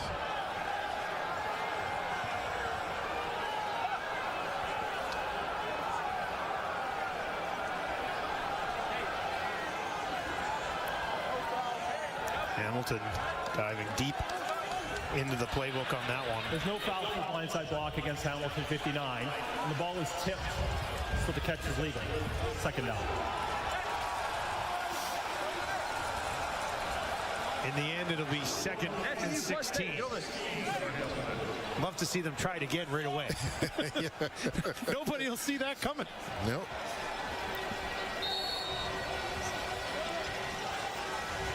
All right, can Bo Levi Mitchell find a first down on 2nd and long here? Montreal sends 4. Bo gets it away. It's to his running back. All by himself out there and had nowhere to go to Greg Bell. So after the interception, they will be forced to kick it away. Ticats team that led the league in points off of turnovers this year, unable to get anything here. Yeah, big stand is obviously you can see the Tiger Cats in a game where there hasn't been a lot, as we said, in the way of big plays, trying to manufacture something, trying to manufacture an explosive play any way they can, because it could be the difference in this ball game. But the Alouettes come up with the tip. Letcher takes it at the 15, bouncing around, and eventually pinballs his way up to the 25. Alouettes leading at the end of the 3rd quarter, 13-10, as one of these teams hoping to go to the Grey Cup.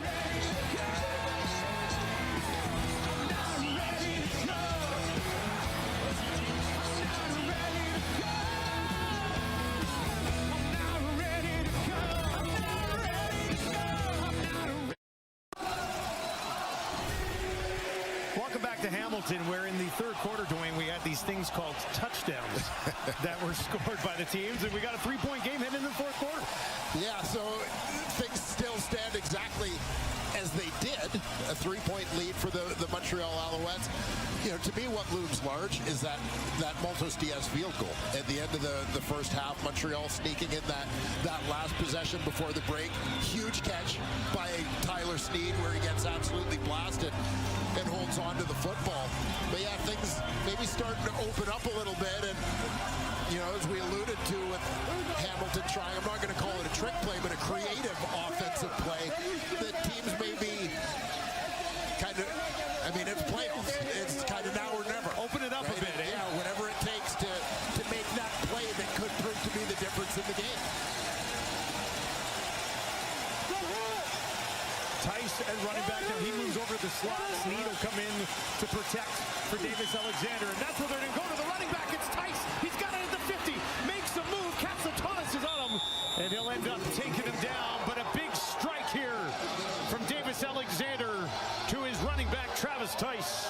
Yeah, and you're going to see man coverage. The linebacker, the middle linebacker, Braxton Hill, goes out to cover Travis Tice on this play. And a little bit of a mismatch in space. And it's the fake hitch. Hill gets sucked in believing that Tice is just going to block. And Tice has the speed that's going to be tough for the linebacker to try and make up ground and track him down. Now you see Montreal getting creative, trying to make that play as Hamilton did moments ago. Longest play of the game for the Montreal offense. Alexander, a deep drop here, goes back to Tice again, turns it upfield to the 40, and is taken down by Hill. Back-to-back plays for Travis Tice, and he's making something out of him. Yeah, again, Tice's first game back in this Alouette lineup in a few weeks. And he's looking to make a difference here in the second half. He and Scott are different types of backs, aren't they? 7 more for Tice. 2nd and 3 here for Alexander, looking to extend this Montreal lead.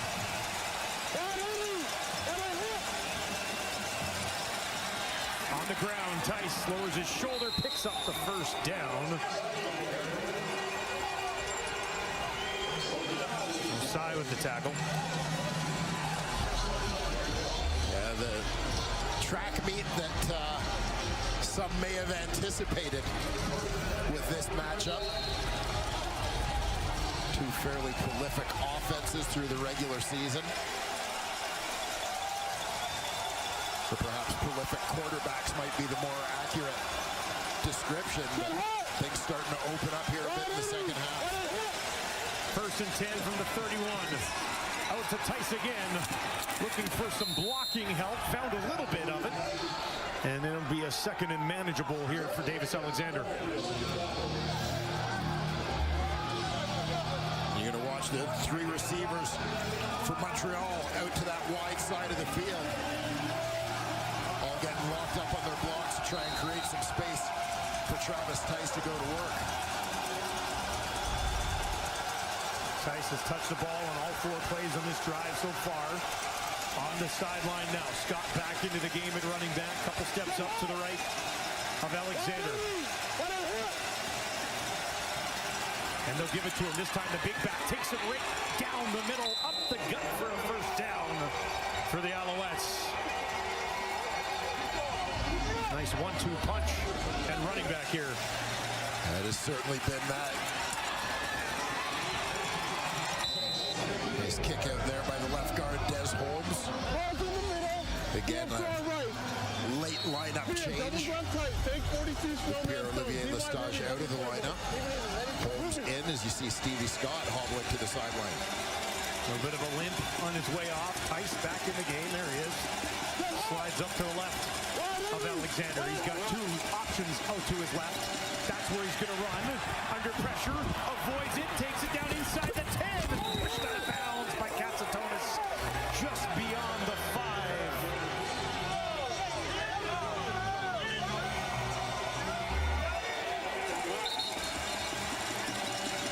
And Davis Alexander able to break contain. Philip Osai makes the diving attempt and comes up empty. Alexander then just directing traffic. Pick up what he can.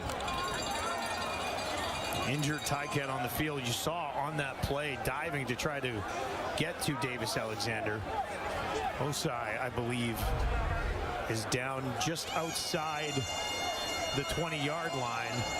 And as they take a look at him, we'll step away from the hammer.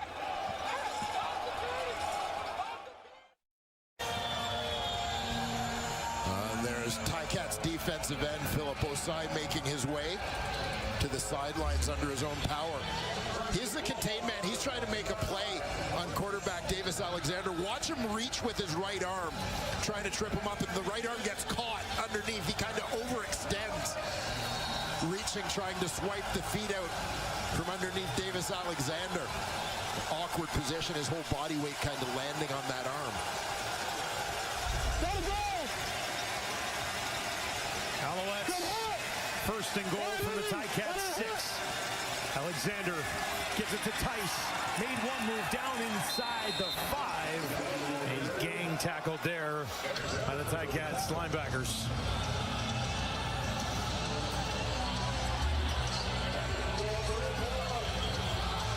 A very running back-centric drive here. Nice cutback from Tice, but a good job by Devin Veresuk. Second overall pick in the 2025 CFL draft to shed the block and keep him out of the end zone. They'll try it again. Second and goal from the Ticat 4. Alexander has it himself. Pressure in his face. He's in trouble and he's taken down. Veresuk is there. All over it from the start.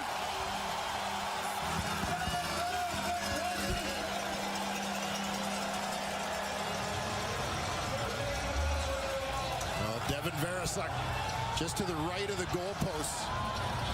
Here does a nice job in space, staying under control. He's the free man. Doesn't overrun the play.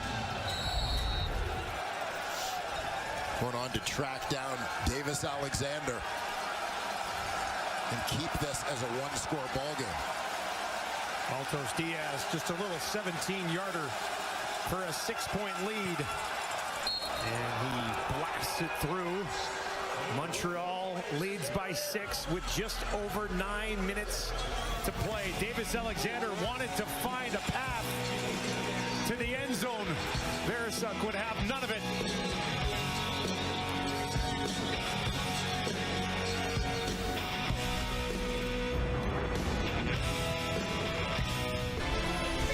Now the CFL Grey Cup playoffs continue. West Final Lions taking on the Riders. Catch all the action 6 Eastern, 3 Pacific on TSN. Should be a good one to follow up this one. And we've got a great finish coming up here in Hamilton. Yeah, great playoff season so far here in the Canadian Football League. A couple of terrific close ball games last weekend. More of the same here in the Hammer. Bo Levi Mitchell gets the ball back. He has completed 15 passes in a row. Trails by 6. Starts on his 40. Looks over the middle. And White coming back to that ball. Defended well by Ento. And Ento wins that battle. Yeah, White working back to it. Ento right with him. Able to use that reach and get a hand in on the play. Terrific coverage. Harry State Noggin. Harry State Noggin. Hey, First incompletion in quite some time for Mitchell. Veteran quarterback will look to settle back in. Start a new streak here. Smith slides over. Slot to his right. That's where he goes. Has it at midfield. First down and more. Sankey will eventually push him down, but a big play from the Ticats onto the Alouettes side of the field. Keandre Smith has provided so many big plays. Right on the right edge of your screen is Keandre Smith. Nice route there, a little head fake. Bounce it in to shake the defender, Beverett, create a little bit of separation. 1,000-yard season. Mitchell finds Robinson. Beverett makes the tackle. 4th catch of the game for Giovanni Robinson. Yeah, Robinson, the global player, originally from Jamaica. Played a little college basketball before turning to the game of football. That's what you do when you're 6'8". Yes.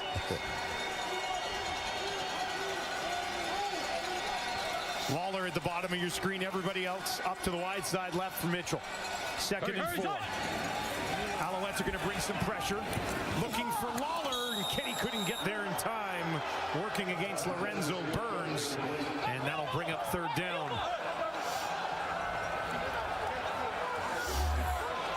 Yeah, critical situation. The Ticats all the way. Just trying to get Kenny Lawler in a one-on-one matchup. They create that with the formation, but just off the mark. Leggio to get 3 points back. This will be from just inside 50. 48-yard attempt for Leggio. Letcher waits in the end zone. Leggio puts that one up, and there is no doubt about it. And the Ticats claw back within 3. 7.5 to play.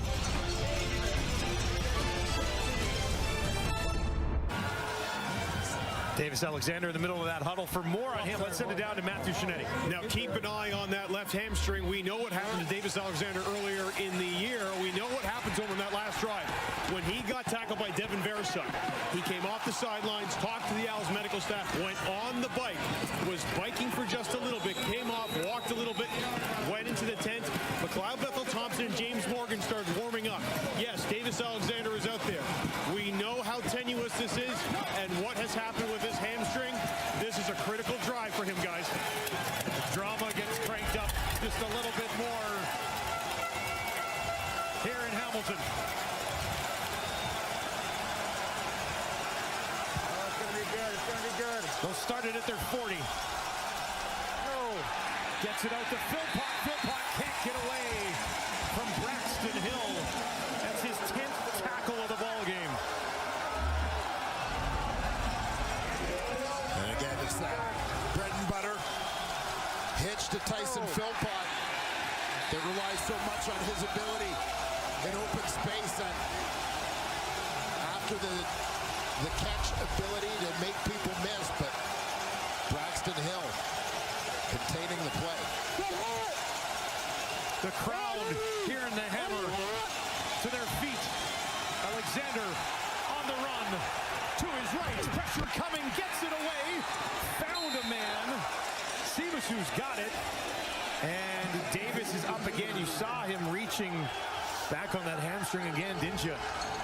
And a little bit of a limp.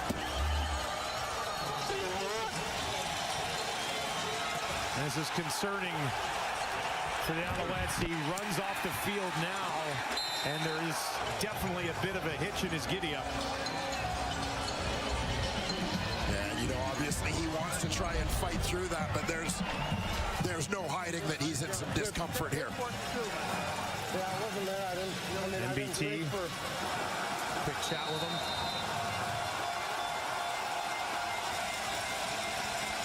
Zima, first punt of the half for him.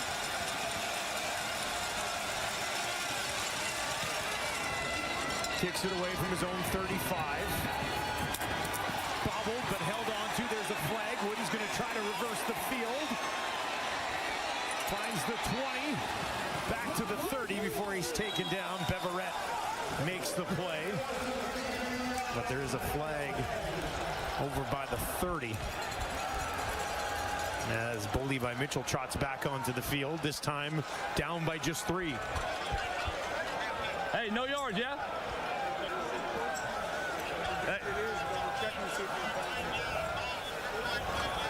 Hey, Rose, trips right tight, yell. Looks like the Tiger Cats, if you keep an eye in that box, certainly less than a 5-yard radius. For Terrell Richards, I believe, was that first Alouette.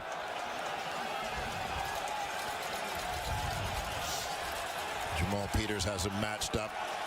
Richards trying to hold him at bay. I think some discussion amongst the officials as to whether, with all the hand fighting going on. Montreal number 42. It's a 15-yard penalty, and it's first down.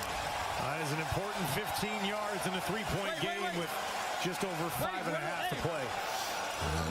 Terrell Richards, who's been an absolute monster for Montreal on special teams, leading the Canadian Football League in special teams tackles this year. Hurry, hurry, son! Over Yankee Chief! Over Yankee Chief! Dragon! That's left! Dragon! Mitchell Scoop! getting a look at that defense, switching things up. Hurry, son! Montreal brings some heat. Bo gets it away, finds Kenny Lawler, and Lawler's got it down inside the 50 before Ento wraps him up and takes him down. Another big one to Kenny Lawler, and that'll put him over 100 yards on the day. And again, it's not like Lawler is wide open here. An accurate throw from Mitchell. He knows he gets that anywhere near Kenny Lawler. 89's coming down with it. Catches him in stride to get into Alouette territory. Hey, Delaware, Copper. Hey, give me your Copper. Mitchell has completed 25 of his 30 passes so far in this one. Hurry, son! Fakes the handoff, has time, down the field, and throws it in front of, and just short of the intended target, Keandre Smith. Yeah, Bo knew he had his guy.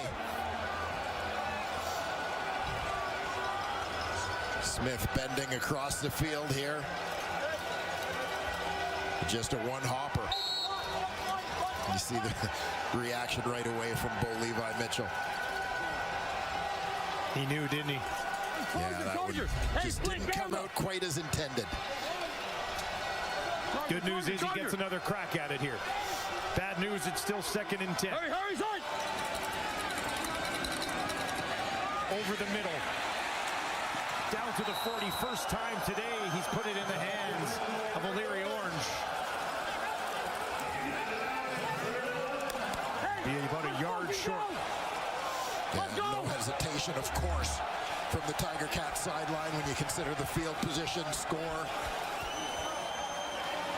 time, etc. They get the short yardage folks out on the field to go get this.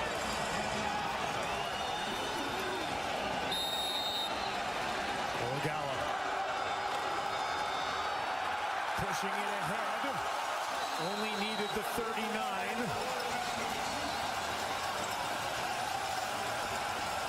Looked like he got it. And that spot should confirm that he did. Hey! Yeah, Bolagala, everybody's up on the line of scrimmage. Bolagala patiently, sort of waiting to see where a bit of a soft spot develops and then surging forward. Chicago! Hurry, son! Fresh set of downs from the Alouette 38. Yellowfin lefty! Inside 3 minutes now in Hamilton. Hurry, son! Empty for Bull. Far side, Bridges takes it down inside the 30. And the Tiger Cats have not led yet in this ball game. They will try to change that when we return to Hamilton. It's been a tight one from the very beginning, coming down to the final 3 minutes. Of course, why wouldn't it?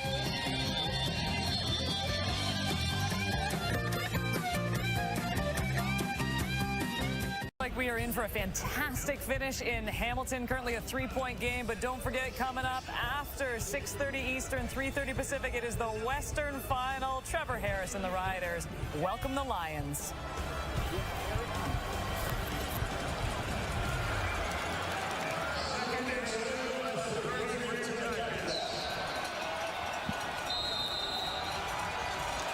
Davis Alexander watching on as Bo Levi Mitchell settles back in here. Second and a couple to keep this drive alive. 2.5 on the clock. Hurry, son! They'll move him to his right, throwing in that direction, and he's got a first down into the waiting arms of Kenny Lawler.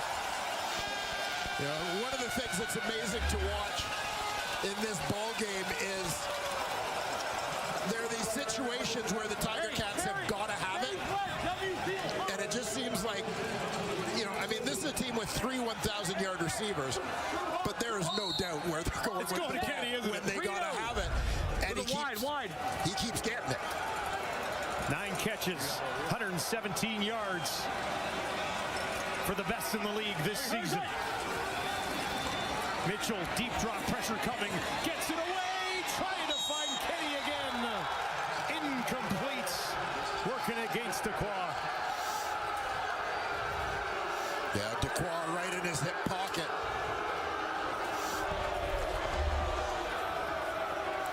You see Kenny Lawler coming out of the slot. Here he's going to work across the field. Dequoy picking him up. And throw had to be perfect. You could kind of see from the first angle, like really how tight Dequoy was in terms of the coverage there. But they're trying to isolate Kenny Lawler back into that boundary side of the field, sending all the flow the other way. Second and 10 for Mitchell. Montreal only sends 3. Bo drops it off. Big hit just outside the 15. And that will bring up third down. Got it into the hands of Bridges, but it wasn't enough for a first. Yeah, the Montreal Alouettes doing a nice job tightening up there on second down.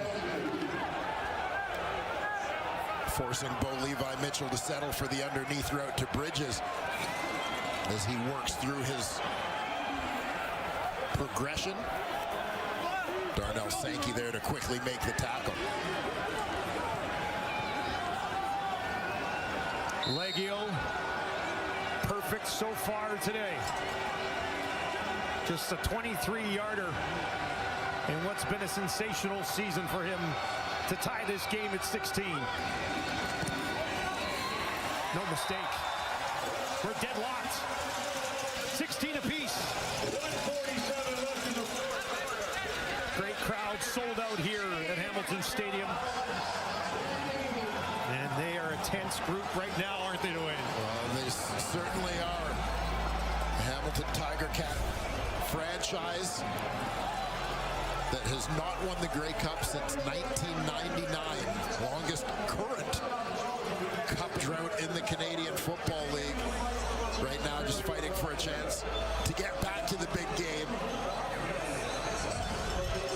against the Montreal Alouettes. They've been there 4 times since '99, unable to get it done against Saskatchewan, Calgary, and of course, back-to-back years against the Bombers. Davis Alexander. We've been monitoring that situation with Alexander. He's been limping. Looks like he's having some issues with that left leg once again. And MBT continues to warm up on the sidelines.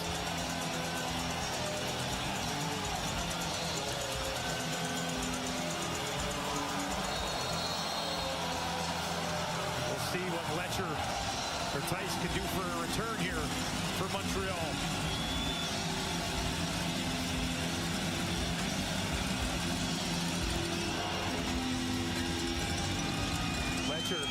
Takes it just outside the 15. Found one block. Now another. Takes it outside the 35. And Davis Alexander, perfect so far in his young career, 12-0. And how about the guy on the other side here? Pretty good start for Bo Levi as well.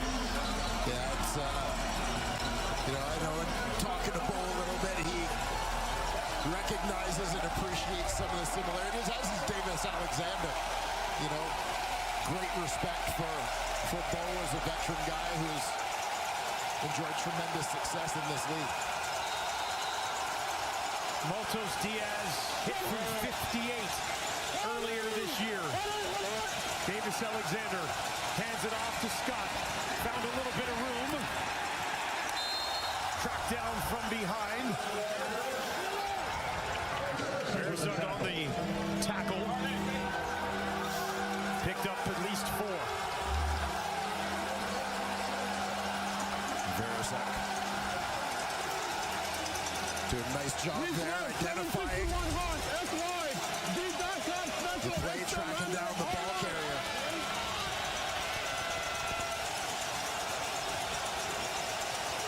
Big second down here for the Alouettes. Alexander needs to find 6. Goes over the middle. He's got 6. Found Rambo. First down, Montreal. 71 seconds on the clock. Yeah, Rambo's going to start off out wide. He's just working underneath. Throttles it down when he knows he's kind of between defenders there.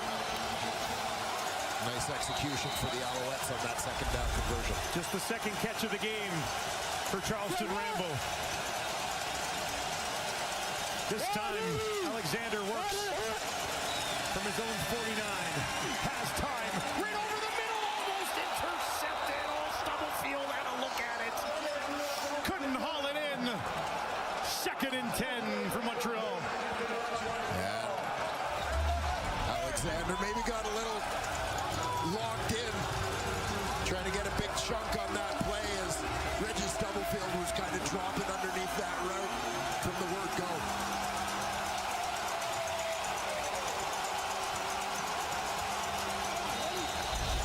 Absolutely massive 2nd and 10 here. Hamilton crowd back to their feet.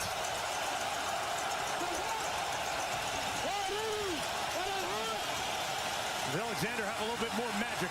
He's in trouble. Gets it away. Tackle missed. Rambo's got it down inside the 45. What a play from Charleston Rambo, his biggest and most important of the game. And Montreal has moved within field goal range. Yeah, he's going to catch the ball well short. Keep an eye on the middle linebacker here, Verisak. Just missing as he sort of was overcommitted to one side. Rambo able to sidestep him. Get north-south for the first down into Ticat territory. Davis looked like he was throwing that on one leg when he let that go, didn't he? Didn't have much pressure on that left leg.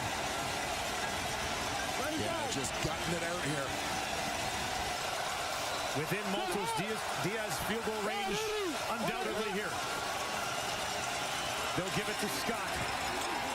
inside the 40 with 26 seconds. Now 25 on the clock. Timeout, Hamilton.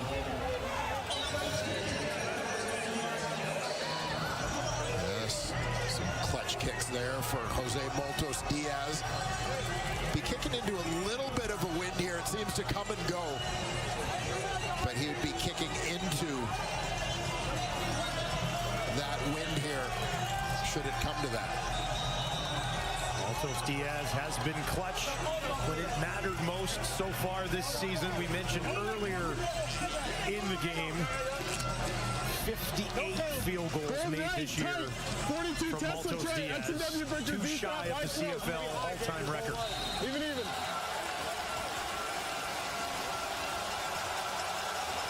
Hey, we're dirt. Stevie Scott stands next to Davis Alexander. Surely he's going to get the ball here. They'll give it to him. Hangs on to it. It takes it down just outside the 35. And a few more seconds off that clock.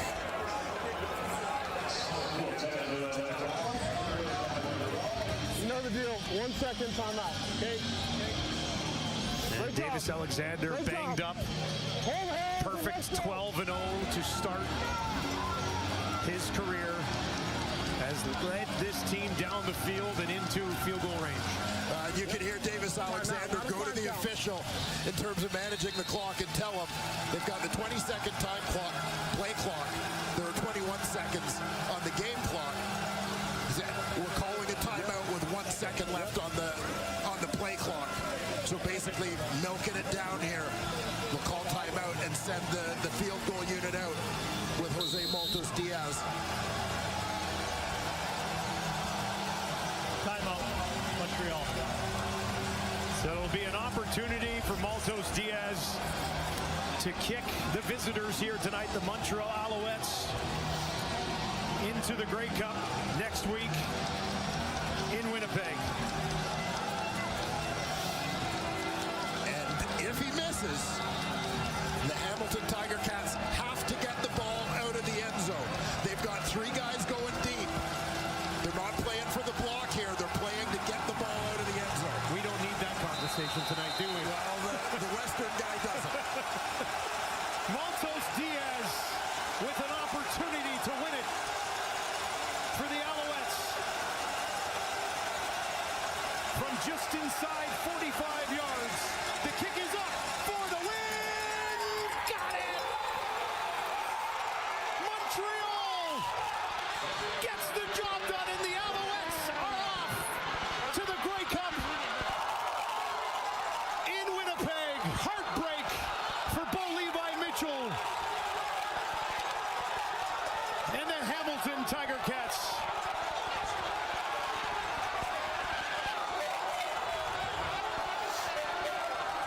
Oh, what a clutch final offensive drive, culminating in the Jose Moltos Diaz kick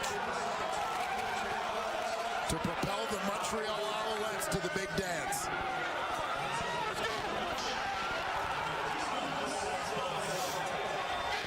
Pretty much 90% all season. Nobody busier. And Moltos Diaz comes up big for the Alouettes. Kenny Lawler, big night. Not enough for the Ticats.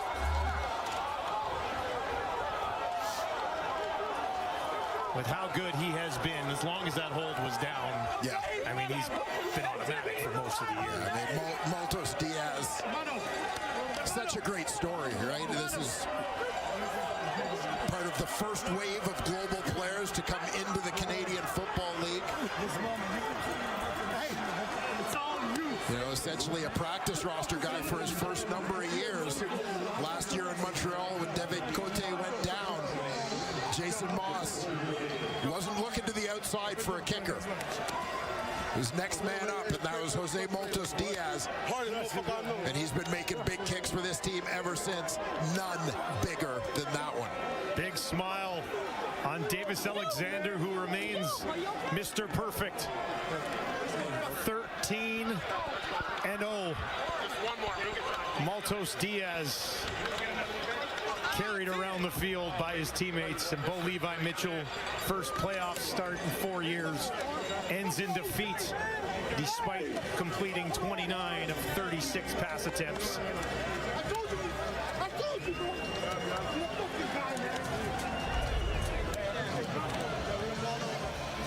Let's send it down to Matthew Shinetti with Davis Alexander. Davis, you have to take me through your mindset. That drive before you set up the game-winning field goal, I see you clutching that hamstring, that damn hamstring that's been bothering you all season. Yes, sir. And yet you came out practically on one leg and led your team to the game-winning field goal. Take me through your mindset. Man, I got to give thanks to this whole team, thanks to this whole city, thanks to this whole organization. I mean, I didn't play my best game, but you know, found a way to somehow get it done, and that's what we're built on. That's what we do. You know, I honestly thought this was going to be a low-scoring game going in. I think they have a tremendous defense. They schemed us up pretty good, and I missed a little bit, but you give us a chance, we're gonna give us the best chance to win. Fucking legend killer. That's a fucking legend killer right there. Let's go. Love it, baby. Love it, baby. Compete is what this team's philosophy has always been.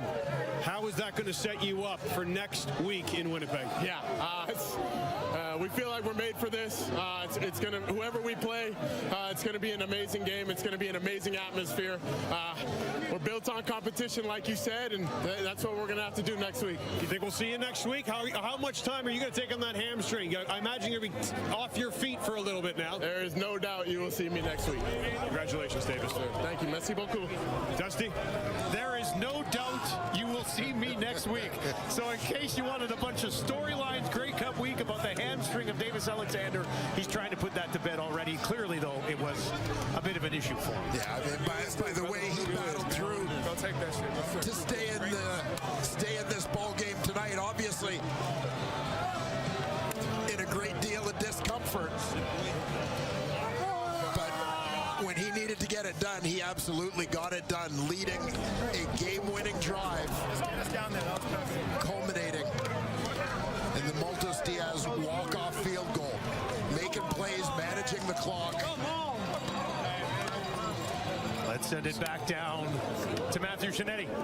Alongside Isaac Adiemi-Berglund, how much did you like this kind of game? In the trenches, defenses against defenses. You said it to me just as you came up. What a game. Hey, first of all, credit to Hamilton, man. The fans, the environment was crazy. But as we talk about, and as we always do, it's 1%. Montreal, baby. Montreal in the stands. Montreal traveling 12 hours to be here. We love Montreal, and we're going to do it for y'all. How much does this team ride on Davis Alexander? As soon as that game, obviously everyone went over to Jose Maltos Diaz, but everyone else ran over to Davis Alexander. How much is he the heartbeat of this team? He's our guy, man. He's our lifeblood, and he puts everything into it. We talk about playing, and everyone's dealing with losses, man. And that guy, man, he's probably lost maybe the most out of all of us. And so we come together for that guy.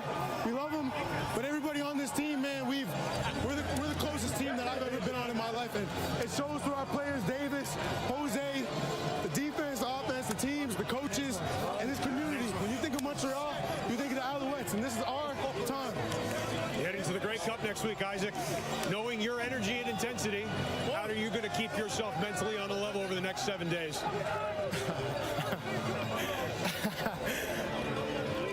Football. Gonna be tough. Yeah, man, it will be tough, but just excited for another week with our team. We earned this, man. It's been 364 days in the making that we've felt that pain and that suffering, and to come in here and embrace the uncertainty, embrace the last seconds of this game together, says a lot. But it's just one more game. Same way we approach this game, we'll approach the next one. Congratulations. We'll see you next week. Let's go! Let's go! Dusty. Dwayne, he talks about the pain and suffering of last year and getting back here with an opportunity to get it done this year. Does mean a little bit more, doesn't it, after the defeat that you suffered last year? Well, I believe that it does. This has been a journey, not just 20 games in 2025 in the making. You know, it has been for a number of these players, I mean, continuing a journey that largely started in 2023 when Jason Moss came on as the head coach, but a year last year in which they were the first place team in the East, the defending Grey Cup champions, appearing to be on a path back to the Grey Cup game, but just unable to get it done a year ago. This time they've taken that step and look to complete the mission next week. The Montreal Alouettes, midpoint of this season, lost 5 games in a row. Since then, since September 13th when they got that win, they won 5 in a row. They lost that final game of the year against Winnipeg, in which they weren't playing everybody. And now it's back-to-back playoff victories and a trip to the Grey Cup, not unlike the team 2 years ago that won 5 in a row to wrap the regular season and then went on a run to the Grey Cup as well. All right, let's send it back down to Matthew Shinetti on the field. Well, Hamilton has become a very special place for the Montreal Alouettes over the last few seasons. That goes Jason Moss. On the crest that you have built for the culture of this team is the 3-minute warning. So much of the championship history of this team is based upon the 3-minute warning. Take us through why the compete level of this team never wavers when it comes down to the critical seconds. It comes down to competing to the very end, always believing in each other, the connection that we've made throughout a year, throughout the last 3 years. Guys believe, guys play for one another, and they work so hard in practice, they compete like hell, and it just comes down to that, and nothing more than that. And we said it right coming out from halftime. We do a thing called the 30 cal challenge every single week. We've done it the last 9 weeks, and it hurts, and it's hell to go through. But we talk about it. We're able to finish because of it. And so coming out of halftime, that's all they said was it's just another 30 cal. And but it was going to come down to that. We knew it was going to be a tough-fought game. And that 19, that 9 means something to this team. And it's been grind for 9 for a long time now. We're ready for it.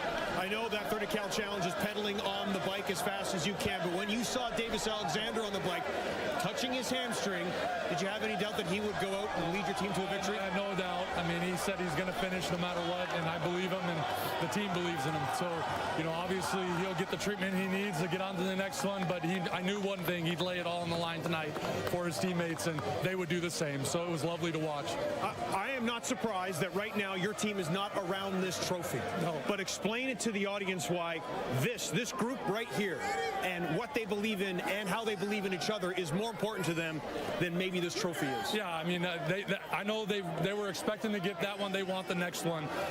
That one gets put up in our locker room for a year. We get to put up another first place thing. But, you know, that right there, what you see right here is what we're all about. Just sticking together, fighting for one another. And we want to grind for number 9. That's not number 9. And that's why they don't care. Well, I still have to give it to you, though, Jason. So congratulations on winning the East. Thank you.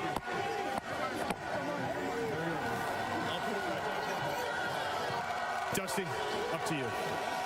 All right, well, what a couple of comments there from Jason Moss. This team is obviously focused as they've gotten healthy.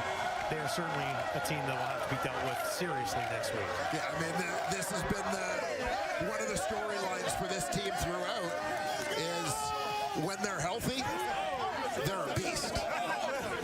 Now, of course, all eyes will be on the health of the head of that beast, their quarterback, Davis Alexander, as they prepare for the biggest game of the year, the biggest game of his career. You know, Davis Alexander, a part of the 2023 Grey Cup champions, but a young backup quarterback on that team, a guy who didn't see action as part of that run, in a completely different role now, the leading man for the Montreal Alouettes as they return to the Grey Cup. Montreal rolls into Hamilton and ruins the party for a sold-out Ticats crowd, and the drought will last for another year in the Hammer. 19-16, thrilling finish. Montreal advances.